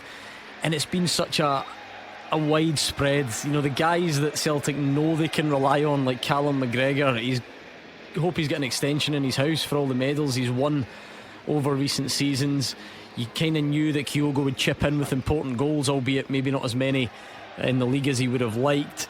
Again, you knew Carter Vickers would be reliable, but the real emergence of Matt O'Reilly, the fact that Liam Scales has played nearly every single game, it's just been such an interesting season to look back on the part that each individual player's played. Yeah, and it's been a team effort. I was surprised actually, I did my stats through the week. 34 players used by Brendan Rodgers this season. I'm talking Carl Starfelt played the first day of the season here against Ross County. Sead Haksabanovic, Rocco Vata, young Daniel Kelly came into the team and scored in the 7-1 rout of Dundee, if you remember. Scott Baines in a couple of appearances, not just in 2 minutes tonight, but he played earlier in the season after Joe Hart's red card at Livingston. And then the mainstays, the guys you speak about, O'Reilly, his numbers are fantastic this season. Kyogo has chimed in with the goals. McGregor missed a spell, but so important when he played. Hatsati missed a spell, but so important when he played. Carter Vickers had his own hamstring injury problems, but when he's there, Celtic looks so more defensively secure. And even James Forrest, I don't know whether maybe in the springtime someone found him in a cupboard at Lennoxtown, but he's come out for this last month, 6 weeks, and played an enormous part for Celtic. Those 2 goals at Dundee after the top 6 split, and some of his displays in the run-in again have been crucial for Brendan Rodgers. It has been a team effort. The players, Rodgers' own staff, everyone has contributed to this title win. Well, it's amazing. There were times in the season when it looked as if Celtic had dropped a 7-point lead, gained while Malcolm Beale was at Ibrox, and then in came Philippe Clement. He made an immediate and positive difference to them, and Celtic wobbled. But when it got to what we always refer to as the business end of the season, it was Rangers who wobbled uncontrollably. They lost to Motherwell at Ibrox. They lost to Ross County in Dingwall. They drew 3-3 with Celtic at Ibrox. They drew with Dundee at Dens Park. And after that, there was no going back. Celtic, Brendan Rodgers had the composure, had the experience of this particular title race, and he has taken Celtic across the line. And for me, it's astonishing he does not have a Manager of the Year award anywhere.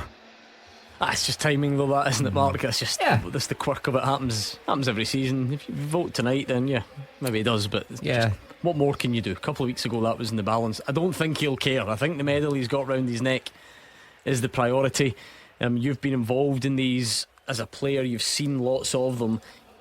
You can tell that this one means a lot to the Celtic fans, whether that is, as I suspect is the case, because there was adversity, because there were doubts, and therefore there's that relief in that outpouring of emotion, then in a more sort of sensible way of looking at it, so much money involved for the Champions League qualification. There was doubts over the appointment of Brendan Rodgers, so once you get over that, then the Celtic fans thinking it's going along okay. But then there's doubts when Philippe Clement comes into Rangers and the team start to win, and it's a challenge. However, when you get to the end of the season, you know how to manage it, then they're worthy winners. And the spectacle's not finishing yet, Andrew McLean. No, it's not at all. What the Celtic players have decided to do is do a second trophy lift facing the other way, so that the ones that missed out the first time could see it. And it was Brendan Rodgers this time who was front of the pack, lifting the trophy above his head, a big smile beaming across his face. It's a feeling and a moment that you'll be familiar with, winning trophies with Celtic, lifting trophies with Celtic as well, and it will be a season that he will remember for a long time, because during his seasons that he's had at Celtic, this is the one where he's had to come through the most adversity, isn't it, Roger Hannah? Yeah, it's been spectacular scenes here this afternoon. Again, more firecrackers going off, more confetti, all the Celtic flags, all the celebrations. It's like going to a barbecue at Mark Wilson's house. It's wonderful, some of the scenes here this afternoon. Brendan Rodgers at the forefront of it all, and he deserves to be, because there has been times this season when he has had adversity, and not just from Rangers rallying after the departure of Beale and the appointment of Clement. It's an adversity from difficult results in Cup, in Europe, even domestically in the league. This was not the easy victory that Brendan Rodgers had in quadruple treble seasons and other title winning seasons. There were times when he had his back to the wall, and he's come out fighting and he's won. Yeah, the Celtic players just making their way over to that north curved corner of Celtic Park where the Green Brigade are housed, and they are celebrating and partying together. They're taking the trophy over there so those in the corner can have a good look at it, and all those Celtic players making sure they're getting that Instagram content as well, Roger Hannah. The phones are out, they're getting in front of the professional photographers, going through in their groups to get the photos. But Joe Hart now is making his way over towards the Green Brigade. He's got a scarf and he has a megaphone in hand as well, and he is ready to either address those in the corner, but I think he may well be ready to start a chant. We saw Kieran Tierney do this several times when he was a Celtic player. He was a real favourite of the Celtic crowd, and the favourite of the Celtic crowd today is Joe Hart, the megaphone in hand, and the Celtic fans just hushing in silence there so they can hear the chant that Joe Hart starts, and the whole stadium now are making themselves heard, a chorus led by Joe Hart, and this will be another special moment in what has been a special time at Celtic for Joe Hart. Absolutely, 75 caps for England. He's been to World Cups, he's been to Euros, he's won everything you can win in England with Manchester City, but he will never have had a reception individually, personally, like he's had this afternoon. As we said at half time, Andrew, all his family are here to watch this afternoon. He has got the title medal around his neck, he has got megaphone in hand, he is celebrating with the Green Brigade round in North Curve at Celtic Park. He is adoring the reception, he is loving this afternoon. Yeah, the camera on the big screen here was just panning in on a flag that said "Don't worry, be happy" in that end. That was the chant that Joe Hart started, and he's clapping his hands in the air at the moment, lapping it up, his final moments at Celtic Park as a Celtic player. But he'll hope that this isn't the end of the celebrations. Another huge game. Brendan Rodgers will turn his attentions to that game, but not only that game, Roger, to next season as well, because Brendan Rodgers has spoken over the last few weeks about wanting to strengthen when they are in a good place. They want to make sure that they kick on, get the recruitment right, so that a moment like this will happen again at this point next season. Well, he needs a goalie, Andrew. That's clear. Joe Hart is departing Celtic Park. He will need a goalkeeper signed in the summer. I would imagine the usual areas of concern for the Celtic support: competition for Greg Taylor at left back. I would imagine, despite the fact that it was Nawrocki and Welsh starting today, I would think he would want another centre half, someone he can put in alongside Cameron Carter-Vickers. Well, though Liam Scales has performed at times this season, we discussed when Paulo Bernardo came on, will this be the last we'll see of him in a Celtic jersey, only on loan? Is this the last we see at Celtic Park in a Celtic jersey of Matt O'Reilly as the big money suitors look to him? So will there be midfield reinforcements? Will there be another winger? And if there's no permanent deal for Adam Eder to come in from Norwich City, will there be another striker to try and ease the goal scoring burden from Kyogo? Yeah, lots to think about for Brendan Rodgers over the next few weeks, but for now it will be the party that he will be focusing on. He did an interview on the pitch as well. Just looking at some of the quotes, he said the narrative and various headlines, some were professional and some were personal. He then went on to say that he's always said that Celtic will write their own story. Of course, I'll go down and speak to Brendan Rodgers shortly. We'll hear from him on what he's made of the season as a whole, what he's thinking going forward as well. But this is a big day for Celtic, a huge day for Brendan Rodgers. He said during the week winning a title with Celtic is something he's dreamed of pretty much since the moment he left for Leicester. Well, he's got his dream and he will make sure that he enjoys it tonight. Joe Hart just flag in hand, waving it in front of the Green Brigade at the moment, and these Celtic players will continue this party for a long, long time, I'm sure. Yes, the celebrations continuing inside Celtic Park will continue outside Celtic Park and across various parts of the country, I'm sure, this evening. Andrew McLean is spot on. He'll go and get the thoughts of Brendan Rodgers. I want to hear the thoughts of you though. More importantly, 0141 951 1025. Celtic fans, how do you look back on a day of celebration? And Rangers fans, what did you make of that draw at Tynecastle? We'll do it all next. The games are over. The talking begins. 0141 951 1025. Clyde One Super Scoreboard's open line. Hugh Keevins, Mark Wilson, Gordon Dalziel in the studio. Roger Hannah still at Celtic Park, where celebrations are still not over. And we're looking for you to get in touch. Let us know all your thoughts on today. Celtic fans, how does that feel to get your hands on yet another trophy?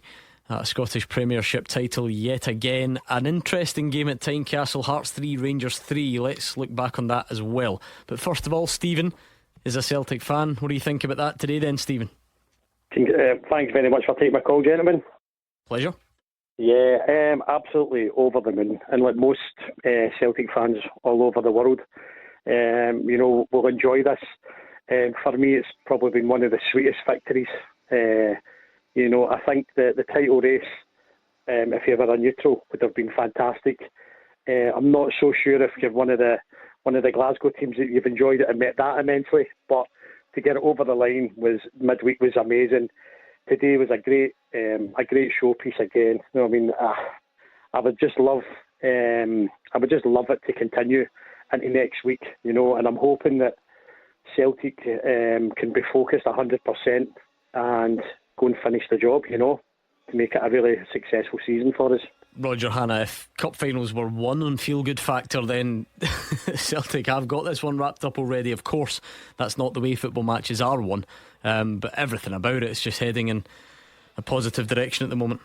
Yeah, I would have said so. If you could win it with positive energy, as you say, then Celtic would be odds on. They will be odds on anyway, just because of their recent record against Rangers. As we said at the full-time whistle, Gordon, 10 points from the 4 league games this season. Rangers haven't won a meaningful league game against Celtic since August 2021. The one little seed of doubt, though, that Celtic and Brendan Rodgers will have in their minds is in cup competitions it has been different. Rangers have won that semi-final against a couple of years ago when Carl Starfelt scored their own goal, so you just never know. But Rangers, for me, will need to get their key man back. It was interesting that Seaman Sterling came off the bench, Silva as well. Be interesting to see if John Suter is back in central defence, if Yilmaz is fit to start at left back. But as Daz said earlier in the show, you could pick the Celtic team now. We know the team, they know the team, they are the team in form at the minute. They've scorched away to win this league title by 8 points, and Ange Postecoglou got a treble last season. Brendan Rodgers believe he can get a double this season. I mean, Stephen, in many ways when it gets to this stage the result today doesn't matter, but I suppose it was kind of typical of the way Celtic have ended this season, that they trail twice but still find a way to come back and win it. They've really finished strongly, haven't they? Yeah, listen, I think today when you look at it, probably defence playing first time together, I think when you've got a settled team, right, the settled team can put a bit of confidence throughout that whole team. I think when you start with some of the fringe players today, and I understand why Brendan did it, and listen, look, we're trying to game management, trying to keep players fit for next week, and I'm not really too bothered about it. I'm glad we get the victory, because I think even though it probably was was meaningless, and Rangers game at Tynecastle was probably meaningless for them, you would still have liked to have got a victory. Rangers would have still been looking for a victory today for guys trying to push for a starting berth. And Celtic today, we got the victory, so we still go in with that wee final bit of impetus, and on our day, I do believe 2 full strength teams, I still believe Celtic would, have the advantage. Maybe not massively, but I think they would have the advantage, and fingers crossed that's what we do next week, Yeah, that's a fair way of looking at it, Roger. I think, even if Celtic hadn't won today, I'm not sure they suddenly become underdogs for the cup final. I don't think things are quite that fickle even here. But if you have the choice, you might as well just end on a win, score some good goals, get Kyogo scoring, stuff like that. There's just no downside to that. Yeah, let's not completely understand that. Celtic have shown they can score goals wherever they go. The one thing you would say about them is, again today, and I know it wasn't Scales and Carter Vickers, the regular centre-back, they do look vulnerable at the back. They lost that goal to a long throw-in, the opening goal. They conceded a penalty for the second one, but it was a mistake by Stephen Welsh before he even fouled Olasanya for the second goal. St Mirren did have chances in the second half. You think of the one that young Lewis Jameson, the substitute, ball just landing behind him. Olasanya went close as well. There was the one when Mark O'Hara headed against the woodwork. I think that would have been pulled back for a foul, Gordon. But the Rangers will believe that they can score against Celtic, but we certainly know Celtic can score against Rangers. I think we do it by the numbers. Stop, pause for breath, and reflect. In the last week, Celtic have scored 10 goals. 2 against Rangers, 5 in Kilmarnock, and another 3 today. 10 goals, and they've won the league by 8 points. When Philippe Clement came in, I think Celtic had a 7-point advantage, and in spite of all the ups and downs for both clubs, we arrived back roughly at the stage where we were when Philippe Clement arrived here from Belgium. So 10 goals in a week, the league won by 8 points, and a League Cup double, a prospect for next Saturday. Yeah, and I think Stephen, the caller there that used the correct word, is focused. The job has been done. Celtic were focused on the remaining 5 games when the split came and got the job done, won every one of them. Hugh's right in saying, pointing at the goals that they scored, and they'll enjoy their day today. They've enjoyed their week after Kilmarnock, after stealing the title, but they'll enjoy their night. But it's refocusing then for the cup final, because it's a huge game ahead. The chance to win a double, the chance to stop Rangers winning 2 trophies, because again Philippe Clement can point to that as small steps of success. So it's up to the Celtic players to make sure that doesn't happen, and it's a big week ahead. But congratulations once again to them, because it has been a slog sometimes and they've had to dig in, but really when it really mattered, their big players stepped up. That's been the difference between the two sides. The big players stepped up at the most crucial period. These are proper celebrations today, Stephen, and then some. I mean, it's still not totally done. The players out on the pitch with their families. Is that all down to this kind of, up and down nature of the season, and maybe people did fear the worst at some point? Yeah, well, listen, I've called in over the last couple of weeks and months, and had many discussions on it. As I always said, I felt when Michael Beale was in charge of Rangers, when he left, Celtic looked to have the title wrapped up. We then went into the December games, where we always thought if we could come through those games, unscathed, that it was pretty much signed and sealed. That never happened. We had a wee bit of free fall, and as I said, I think Rangers picked it. They were galvanised when they seen us dropping points, and then they had their slip. And I just think for the lads, ever since we get beat at Tynecastle, the squad has been totally focused and really probably turned in a near perfect end to the season. And unfortunately for Rangers, that's what champions do. Champions have to win. They have to find a way of winning when there wasn't a way prior, and I think that's what makes it sweeter for all the fans out there, because we probably maybe became a wee bit complacent, and I think when we kind of thought we'd lost it and then won it back, for me it was a sense of relief. Yeah, if I'm being brutally honest, Maybe in danger of slightly contradicting myself, Roger. I think sometimes we lean a bit too much into this obsession with character and bottle, when really Celtic's superior ability to Rangers would be the number one thing that got them over the line. However, to put my personal feelings on that to one side, how important do you think the mindset was when things got a bit more difficult, and you look at the way Celtic have finished this season? Well, Gordon, if you look at the last 5 minutes of the last day of the season, it almost captures the entire campaign in microcosm. Celtic 2-2 with St Mirren at home. Didn't need to win the game. It didn't matter one jot. The party would still have gone on here at Celtic Park, but they did push on. They had the character, the determination, the desire to go and win it. Tony Ralston fizzed the ball, and Lewis Palmer, who's celebrating down in front of us just now with his family from Honduras, he scored the goal. Meanwhile, at the other end of the MA, Rangers 3-1 up in the closing minutes, somehow managed to capitulate again and drop 2 more points. Didn't matter, of course it didn't matter in the final analysis, but somehow it seemed to sum up the season. When Celtic needed it, they went and got it. Even when they didn't need to do it in the last day, they still went and got it. When Rangers needed it at the end, they couldn't do it. Hugh mentioned it, the home defeat to Motherwell, the loss in Dingwall, drop points to Dundee, failure to beat Celtic at Ibrox, failure to beat Celtic at all, Gordon. And even on the last day when they're 3-1 up and they've got some of the big hitters on ahead of the cup final, they still managed to blow it. They couldn't hold on, and somehow it just seemed to sum up the entire campaign, those last few moments of the last day. Yeah, to tap into that, Mark, having been there, it can't carry you forever. You need the superior ability. The best team will win it. But how beneficial is it for Celtic to continue building this winning machine? What that does for your belief, and I guess what it does to diminish the belief of your opponents at key moments. Well, you need the players to do it, and the mentality who have been there before, and Celtic have had that throughout this period of dominance, it's the same players that have been really at the spine of the team.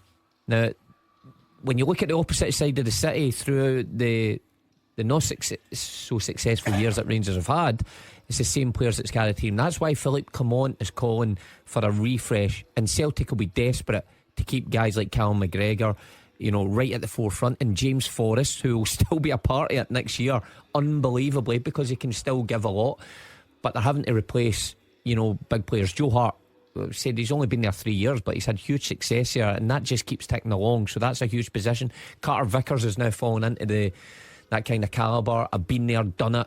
You know, won big games, won big trophies for Celtic. So again, he's going to be another big one, and keeping that squad together is key. But there's no doubt Brendan Rodgers will have his own idea how he adds quality to it for the European assault, and again in the Scottish Cup and the League Cup, to get things more perfect. I suppose he can always strive for perfection. He's never going to get there, but he'll want it better than it was a lot of the times this season. Stephen, I take it on a day like today there's very little, if not nothing, that dents your hopes ahead of next weekend.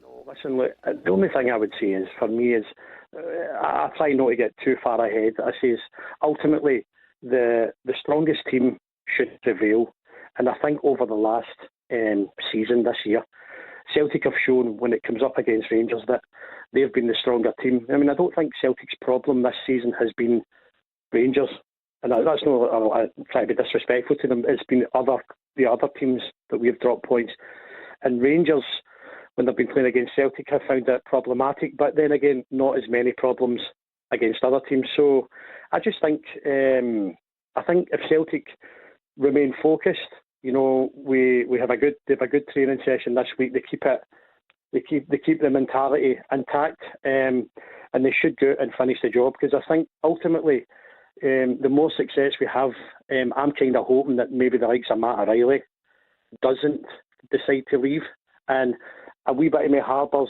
I hope that maybe Joe Hart goes home and is a couple of weeks pregnant, and then decides that maybe another year is what he's looking for, because ultimately when we come to player recruitment this summer, the Champions League is a massive draw, and I know I'm just hoping that some of these players maybe just go, the ones that are maybe looking to get out, you know, or on big transfers, may just decide, let's just stay put, and it would make the recruitment a wee bit easier, you know, on us. But as I say, I'm sorry to burst Stephen's bubble, but the problem is, Roger, none of us could possibly let Joe Hart come back, because that was the mother of all goodbyes. He had the banner, there was the tears during the game, he got subbed off, he did about 15 laps of honour, he took the megaphone off the Green Brigade, he did TV interviews. We couldn't, I know we saw it slightly with other players in the past, but no, that has to be the end, surely. Gordon, even Sinatra couldn't come back after that farewell. Joe Hart has waved his last goodbye to Celtic Park. He will depart as a Celtic player next Saturday night after the Scottish Cup final, and he will go with the warmest of memories of this afternoon. Not the result, not the goals that were lost, he won't care about that, but the reception he got from Celtic, initially from the Green Brigade when he came out at the start of the second half, that enormous banner around the north curve of Celtic Park, and then the way he was treated at the final whistle, with his megaphone, with his medal, with his scarf, and he had tears in his eyes. Well, yeah, I mean, it's quite a send-off, and I was just thinking there, I played in Henrik Larsson's last game at Celtic Park. I scored in it, I was there. He didn't receive anything like Joe Hart has received, which is quite remarkable. I mean, he's milked it for every second, and quite rightly so. It's the end of his career, and what a way to top it off. What a way for it. He actually still has the showpiece to come. You know, this is the Scottish Cup final. It's ironic that tonight we stand where we began when Philippe Clement came in here. The league has been won by the same margin that Celtic enjoyed when Clement was on his way over here. So for all the talk and the shouting and bawling, it has been Celtic's to win. In spite of Clement getting here, they've won it by 1 point more than they had when Philippe Clement got here from Belgium. Now though, there is this showpiece, and it's got so many subplots. The Rangers team that has reached the end of its cycle as Philippe Clement himself said, the Celtic team that will undergo a massive overhaul in the summer, starting with Joe Hart, probably including Matt O'Reilly. But before we get to the speculation over all of that, the two of them have to meet in the last hurrah, and everyone will want to know how that one goes. Let's get the other perspective then. Robert, as a Rangers fan, is that just like a game today, Robert, that sums up the league campaign? I was just saying to the guy that answers the calls there, I'm just glad that the season's over with, and we just never turned up today, as we've not done all season, and it'll be interesting to see how the badge kissers go next week. As I said, I've been following them for the best part of 45 years, and it's just the season's been up and down like a roller coaster, and as I said, obviously it breaks my heart to see them starting at the final hurdle. But as I said, I still think that we should have went for Shankland and Van Veen. These guys are proven goal scorers in the Scottish game, but unfortunately we went for other people that never, in my eyes, never turned up, never gave us the performance that they are, and I just hope that they gave something to cheer on next week. How do you escape the symbolism, Gordon? Even if life is a bit more complex than this, how do you escape the symbolism of Cyril Dessers missing a genuine sitter just before Lawrence Shankland races up the other end and dinks the best goalkeeper in the league? Yeah, listen, signing Shankland, would that improved your chances? Of course it would, but I think there's more to Rangers' disappointments than just Dessers, and you can point the finger at him. But got to say, he scored 22 goals. Has he missed chances? Hundreds of them. Yeah, of course he has. But you rightly said earlier, Gordon, you need other people. You look at Celtic, they've got players chipping in with goals all over a pitch, which takes the pressure off everybody, and Rangers don't really have that. They were in a good place January, February, and you're thinking, oh, could this be treble? There were talks of that from the Rangers fans, but they've just not got the courage, they've not got the character and the strength that Celtic probably have just now. And they'll need to show that next week, because the Rangers fans need to demand that. But Rangers just need to get to the end of the season and back the manager and hope he can clear everybody out and turn this round for them. Was today a worry with the cup final in mind, Robert? Was that worry? I mean, I honestly thought that going to Tynecastle, it's not an easy game, and obviously I thought the players would have been fired up for it. But again, I mean, we've thrown it away. I mean, we drew against Motherwell, we lost to Ross County and Dundee, which again we shouldn't have. I'm not just blaming Dessers. I mean, there are guys in the park, all over the park, that haven't turned up all season. I mean, they do enough talking on their Twitters, and when they're getting interviewed, we're going to do this, that and the next thing. I would rather we just keep our traps shut and just get on with it. Do your talking on the park. As I say, they're getting paid handsomely, but it's just been a poor season, very, very poor season. But we just need to galvanise ourselves for next week. It's 90 minutes, anything can happen, and I just hope that for us long-suffering Rangers fans that we get a victory and a scoreline that befits us. I think you speak on behalf of quite a few Rangers fans, Robert. If you think I'm missing the opportunity to correct you and say that you lost against Motherwell, you know I'm duty bound to do that, but let's not split hairs too much. That was Robert in Knightswood on the line on 01419511025. Rangers fans, keep it coming, because we're going to hear from Philippe Clement next. After they play, you have your say. 0141 951 1025. Clyde One Super Scoreboard's open line. Plenty of time to get your calls in, either to reflect on Trophy Day at Celtic Park and what it all means there. Look back on a disappointing end to the league season for Rangers with a draw, and both of those combined means we're looking ahead to a cup final this time next week as well. I told you before the break, of course we will hear from Brendan Rodgers, but that's going to be a bit down the line because he's got a lot to get through. I think he's probably doing the interviews now, to be fair, and it won't be far off. But we did get Philippe Clement quite a while ago, and here's what he had to say. If you have 10 shots on target and 4 shots on target against, then you're disappointed with the 3-3. for sure when you concede the goal in the last 2 seconds of the game. So it's important to take good lessons out of that. I think in big spells of the game, the boys showed really good things with, let's say, experimental team. No, today it was about making choices towards next week to see who can play how many minutes. Also in changes that you make during the game, not making changes towards the game and making good changes for the game, but more towards next week to give them rhythm or to take players out, not to take risks that they get injured and we get in more problems for next week. So I've seen a team who all been fighting all game long. It was disappointing to go 1-0 down against the play, and we had good chances before to score the first goal. But the reaction second half was really good. We scored the 3 goals, and then it's a pity that you get these 2 goals against in the last 10 minutes. A few weeks ago, we were the team who conceded least goals, not with a full squad, but with more defenders than we are today. So it's too easy, and I know it's much more popular to make everything black and white. There's much more grey, and there's much more grey going to white this season. If you see how many points the team took until now, despite all these injuries.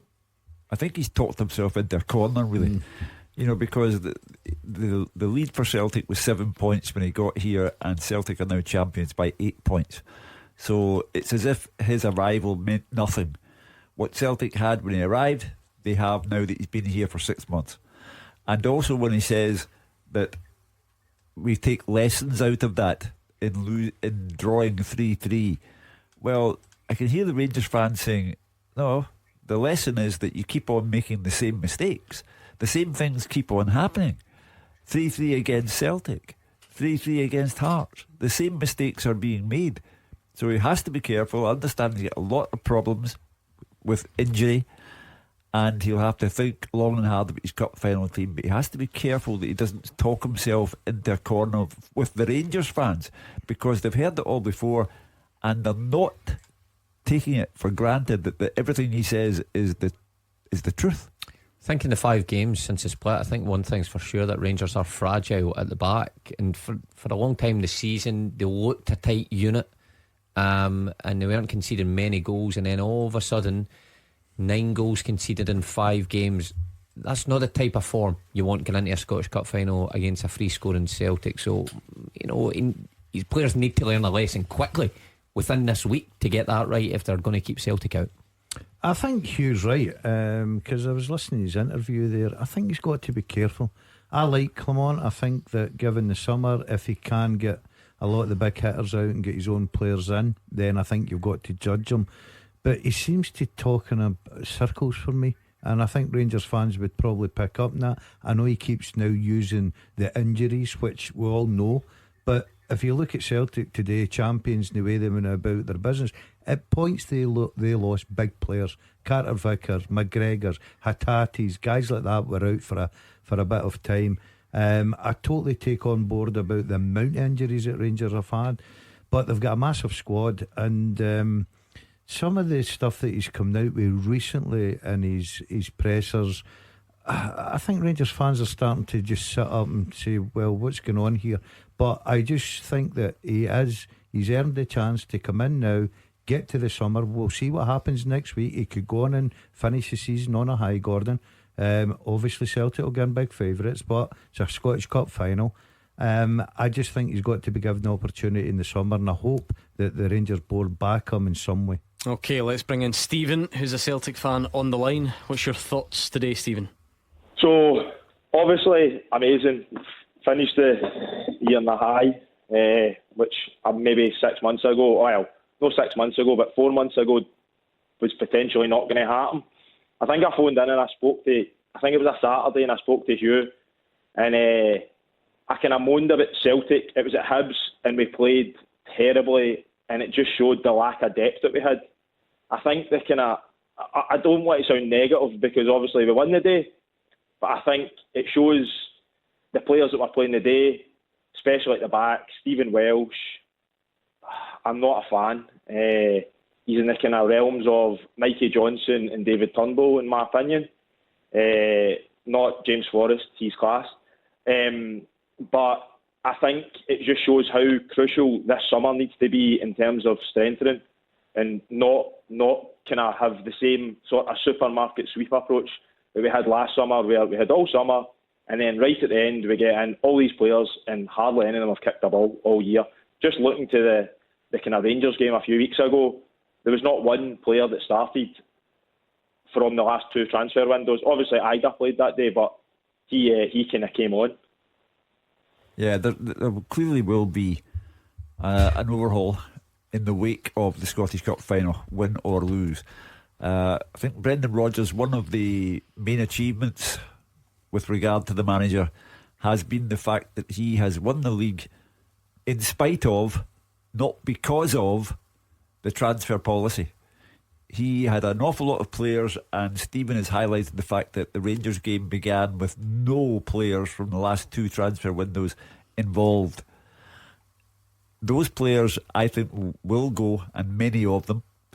And the only positive element I can introduce is that Brendan Rodgers has the money, he has the wherewithal, and more will come in. Champions League money, probably a Matt O'Reilly transfer fee. But yes, the overhaul is needed, and it's to his great credit that Brendan Rodgers won the league by 8 points while having had no help at all from the last two transfer windows. I suppose, Roger, the great thing about this now is we're not at the stage where that's Hugh's opinion or Stephen's or yours or Mark's or Gordon's. Brendan Rodgers has made no secret of wanting to make that that squad deeper and stronger. He spoke during the week, I keep retelling the story about when he was in Dubai in his first spell and the reserve team beat the first team 5-0, and that's the strength he had before, and he used to be able to call on Ryan Christie and Stuart Armstrong. Rio Hatate might get injured again next season. Cameron Carter-Vickers might get injured again next season. Brendan Rodgers is almost publicly saying he wants to get the squad in a place where it's not the end of the world if that happens.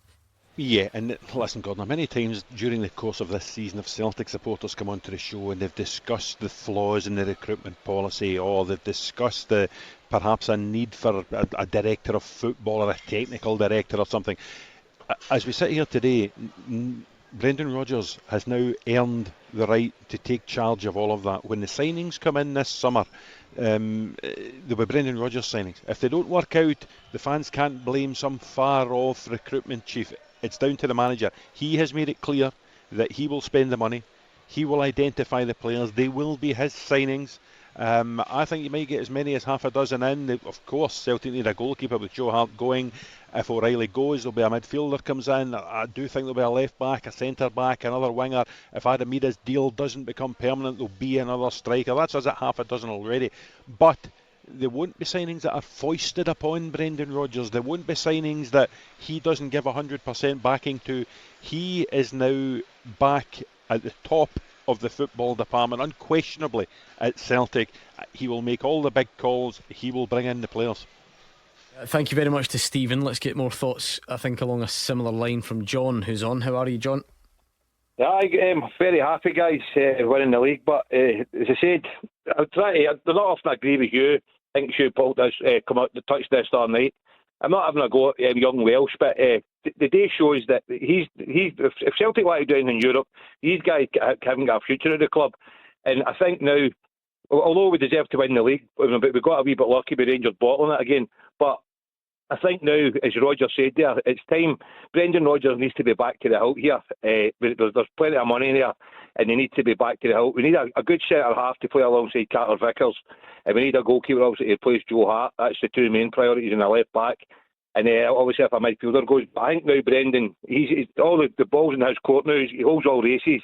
He got skin there, and he must be back to the hilt to see if we can try and do a wee run in Europe and put daylight between us and Rangers for good for a wee while. Just want to know what the guys think. Roger, Stephen Welsh has got 3 years left on a new Rangers contract. Is it harsh to judge him today because you're just pitched in and you're not next to Carter Vickers either? You know, it's a makeshift back four, and yeah, he didn't cover himself in glory, I suppose. He's even injured as well to add to the difficulty. Yeah, he's getting around. There's still some of the players, I should say, out in the pitch down in front of me here, Gordon, including Stephen Welsh. He's got his arm in a sling. He's still got the shirt on, his number 57 shirt. The arm is wrapped up close to his chest. I would say he has next to no chance of playing in the Scottish Cup final next week or even been involved in the squad if the injury is as bad as it looks today. He did come off having conceded the penalty in the first half. And listen, Celtic will need players. I think Stephen Welsh is not Celtic's biggest problem. You remember Gustav Lagerbielke? Even on the last day of the season, even with a squad with 6 changes to the first team, he can't even make the bench. So I would imagine Lagerbielke, who is a Sweden international, will depart in the summer. As I say, I would think a centre half would be signed to play alongside Carter Vickers. You then have Liam Scales, Nawrocki and Welsh as backup, and I would expect Lagerbielke to leave the club. Yeah, well, I think that's an important place to start for Brendan Rodgers. Everybody jumps to who's coming in. I think you need to deal with who's going out and have those conversations pretty sharp. Maybe let the players go away for a couple of weeks and then have the conversation. Clear the decks of the dead wood that's hanging about Celtic, which in turn clears an awful lot of wages freed up. Now, I know Celtic might not need the money, but they need the space within the building. No doubt about it. So get rid of the players who are holding you back or making you stand still, and then go after who are those positions that you need to fill. And no doubt Brendan Rodgers will have the final pick, but fans are so focused now on the long-term strategy that they forget to enjoy the moment that they're in at the minute.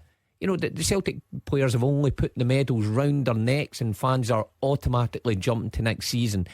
And leave that for Brendan Rodgers at the minute and the Celtic board to worry about. Never stops. You've just got to keep going. That's how you build your success. I know what you're saying. Enjoy your night. Yes, fine, but they'll be looking. I'm talking about supporters. I'm talking enjoying their night. Yeah, looking forward to next week's Scottish Cup final. Look, they're just talking about next season. I agree with you in the sense that I think that Brendan's biggest job, I don't think will be bringing the players in. I think he'll already have good ideas who he wants, the personnel and everything. I think his biggest problem is trying to clear some of the players out that are probably in decent wages to try and free up, as you quite rightly say, space, because you just can't keep adding and adding and adding. You've got to at least get people out the door to give you that space and freedom to go and work with your own squad. So that's a big job for Brendan as well in the summer. The deadwood is substantial. I mean, I looked at Benji Siegrist coming out to have his photograph taken with Joe Hart and Scott Bain. Hasn't played a single minute of the season for Celtic, not 1 minute. And there are so many others. So yeah, you have to do the deals. I had a cynic's smile this morning when I read the headlines about Brendan Rodgers praising Dermot Desmond. And I thought, just at the right moment, because Brendan Rodgers will go to Dermot Desmond, I have no doubt in my mind, and say, right, here's what I require in terms of money. And everyone, the fans know I understand Mark's point that the medals are hardly round the players' necks and the fans are talking about next season. But the fans know now. There are club accounts which tell them that Celtic have something in the order of £70 million in the bank, and the fans know now what the Champions League money means. And if Rangers don't qualify for the Champions League, then Celtic get the TV money to themselves, and that's another 10 million, and on and on and on it goes. And fans are so much better informed now, and they are saying, right, you've got X in the bank, we want Y spent on making this team domestically secure and not an embarrassment in Europe. Happy to round it off with a win though, John? Just as I say, I'm obviously happy, you know what I mean, and I'm one happy bits as well, proving sure. I'm sure Will does want to get beat every second week, so he did, you know what I mean? I think you missed the show. I think you'll find he predicted Celtic to win the league right at the start, Hugh, isn't that right? I love that comment. I willed them to lose. John, have you ever met me? Unfortunately not, Hugh. No. Therefore you have no idea what I will to happen and will not to happen. So enjoy your league win and just take me out of the equation. It's not important. Having known Hugh for a long time, it's fortunately you've not met him. I'm hoping that we can hear from Brendan Rodgers after these. It's Clyde One Super Scoreboard's open line 0141 951 1025. Into the final part of today's Clyde One Super Scoreboard. Rare that we finish at 4 o'clock on a Saturday, but Gordon Dalziel desperate to get out there and top up that tan, so we don't want to keep him too much longer. We will hear from Brendan Rodgers before the show is out, so stay tuned for that on 01419511025 if you want to call. Here's a bit more from Philippe Clement on the cup final and his team and positives that he's taking. In one game everything is possible, and the 3 games we played against them, when I was here, we have a draw. We lose 2 times to 1 at Celtic Park, where we played with 10 a big part of the game. Every time really tight. I know my players are going to go full in this last game to give the fans something extra. So that's why I believe in it. It was positive that Abda could take some minutes today, that Ritvan could take some minutes today. If Leon Belligan can be fit again, I hope so. We're going to see this week. In that way, it's for me difficult for the moment to plan this game, what will be your starting 11 or what changes you will make. I'm going to need to assess who's going to be available for that game and for how many minutes. I never speak about my starting 11 before a game, so I will not do it now also. That's a little bit too easy for my colleagues. Maybe somebody will be fit on Friday to play some minutes, so I cannot answer that for the moment. That's also the situation I don't like to be in, but that's the situation we are already in for a few weeks. And in that way, the team has been fighting and giving their best. Everybody, all squad, also the young boys. I think we need to put attention to the really positive things. If you see the last couple of weeks, how young boys came into the team, how young boys are growing, we're working hard on that, and that's also a positive thing, I think. I don't think publicly there's anything wrong with this stuff, because if you're Philippe Clement, you cannot come out the week before a cup final and say, oh, we can't get near Celtic, we can't lay a finger on them, what hope have we got next week? So he's bound to try and find the positives. He's bound to point to the narrow score lines, the fact that they were down to 10 men and so on. However, I'll paraphrase Kenny Miller, who was on last night, Hugh, and we know how he feels about all things Rangers. But he felt that some of those head-to-heads have actually flattered Rangers a bit, because they've been well out the game, then the pressure has gone off, and then they've managed to make it look close at the end. So I know why Philippe Clement's saying those things, and he's not wrong, because it's just facts.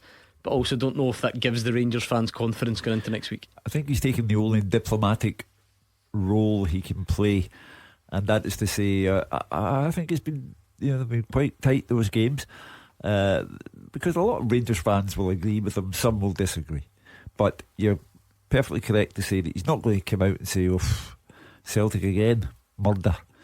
But he also gives the impression, and he's not trying to be deceitful, he's given the impression that team selection will be a last minute choice for him, because he really has players who are touch and go. And I think it's a very difficult week for Philippe Clement. Celtic appear to have all the main players fit and ready to go. He, Clement, does not. So team selection will be a difficult call for him. I think he's sorry, man. I think he's doing what any other manager would do, Gordon. I think he realises that there's a lot of work to be done. There's no point coming out with all the negatives and criticising his team. I think deep down inside he'll know, look, I've got a big job here in the summer.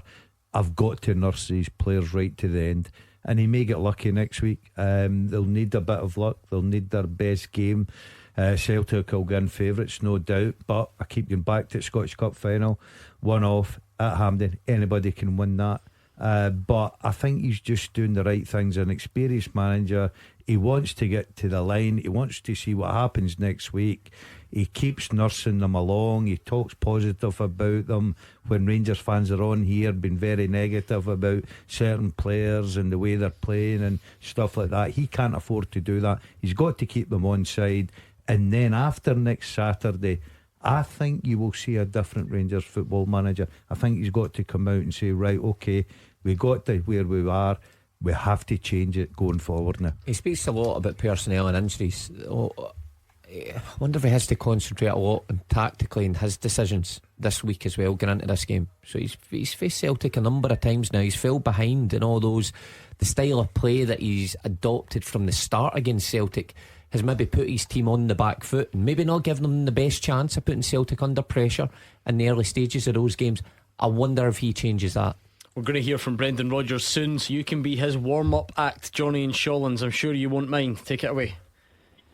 Yeah, I'd just like to congratulate the team. Superb on our season and our sort of continued level of dominance, sort of unprecedented across world football, not just in Scotland. So really delighted with the team. I think that at stages it was quite tricky throughout the campaign, but overall, best team wins the league. It's as simple as that. Again, I think today kind of showed. I thought we played quite well at parts, but having two good wingers makes such a difference to the Celtic team, and I just wanted us to go into the transfer window and get players that can make a difference, because the downgrades from Palma and Kuhn onto sort of Maeda and Forrest is night and day, and Rodgers has shown that if you give him players that are good, he'll play good football. We'll score lots of goals, and like I say, I'm proud of the team. And one more hurdle to get over. I think we're going to next week's favourites. Heard you guys speaking. I think we're going to his favourites. If we play to our best, then Celtic win the game. I think that's the stage we're at just now between Celtic and Rangers. Rangers need to play to their best and hope that Celtic have an off day. If we play to our best, we win the cup.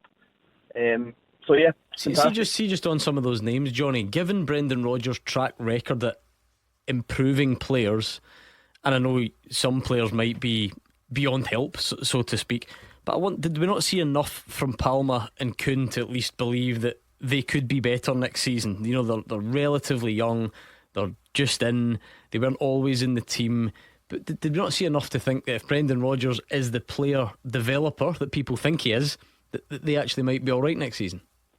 I'd agree with that. I'm talking about just now though. Just now they're not at the same level as sort of Frost and Maeda have been over the last few weeks. Kuhn in particular, he's got attributes which I quite like from a winger. He seems quite fast. Technically he's not too bad. Sometimes I think he just needs to be a bit more confident in himself, because a few times, I mean, there was a time in the second half where he absolutely skint the St Mirren left back. He didn't do it enough. Like I say, if he can beat him like that, as easy as that, keep doing it. Palmer is maybe, I don't think he's got the pace. I think he's a bit slower. If he's good, then technically he's fine, especially in the Scottish League.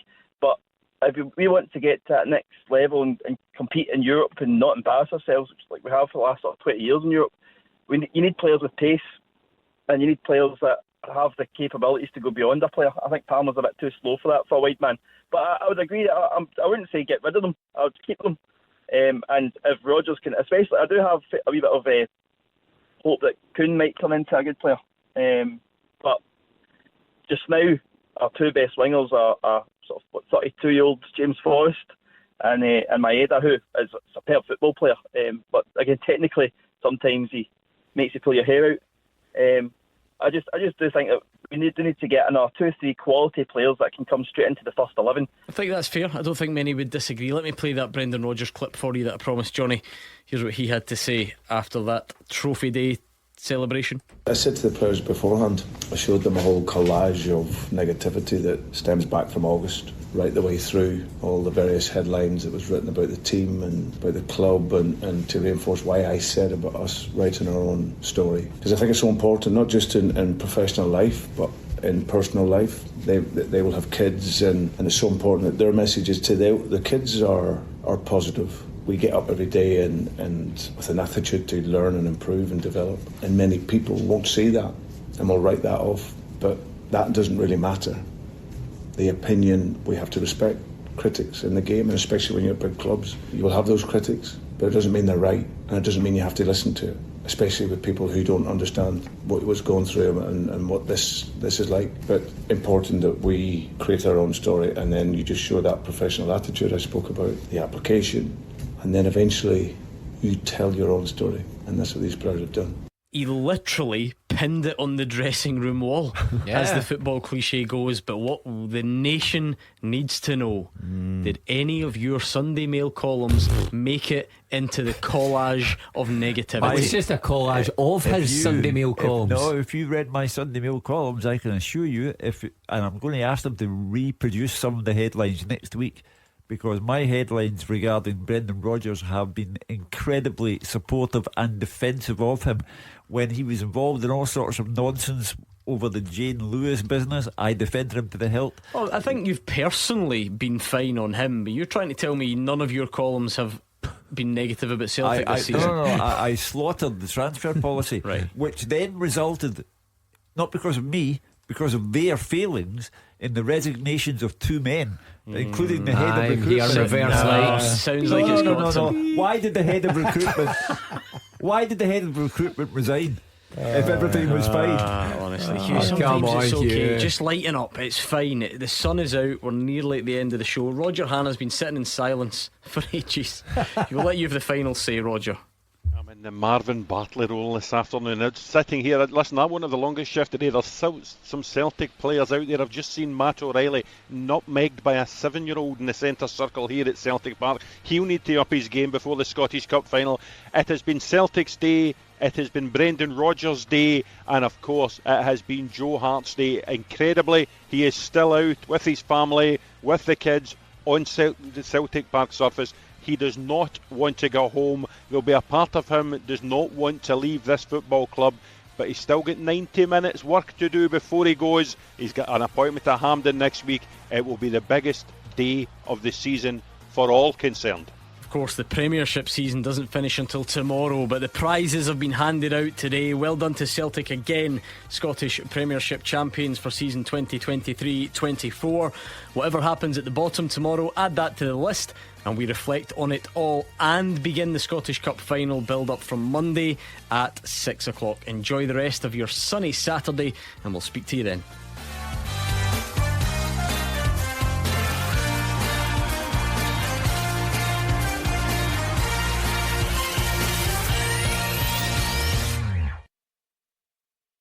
The Clyde One Super Scoreboard Podcast with Luker's Land Rover. Looking to sell your Land Rover? Contact them today for a no-obligation quotation. Looking for a partner that can help your business grow? With cybersecurity solutions from Vodafone Business, your business can hack off the hackers. And with our collaboration tools, your business can bring the team together wherever they are. Keeping your business secure and productive. Make technology work for you. Search Vodafone Business Solutions today. James is locked out of his house. He was taking out the bins when the door blew shut, and now he's stuck there in just his pants and an apron. He had a lasagna in the oven, so that'll be charcoal soon. And his new girlfriend's on the way, with her parents, to meet him for the first time. But with tons of original titles from his favourite comedians, he's laughing through it with comedy on Audible. Subscription required. See audible.co.uk for terms.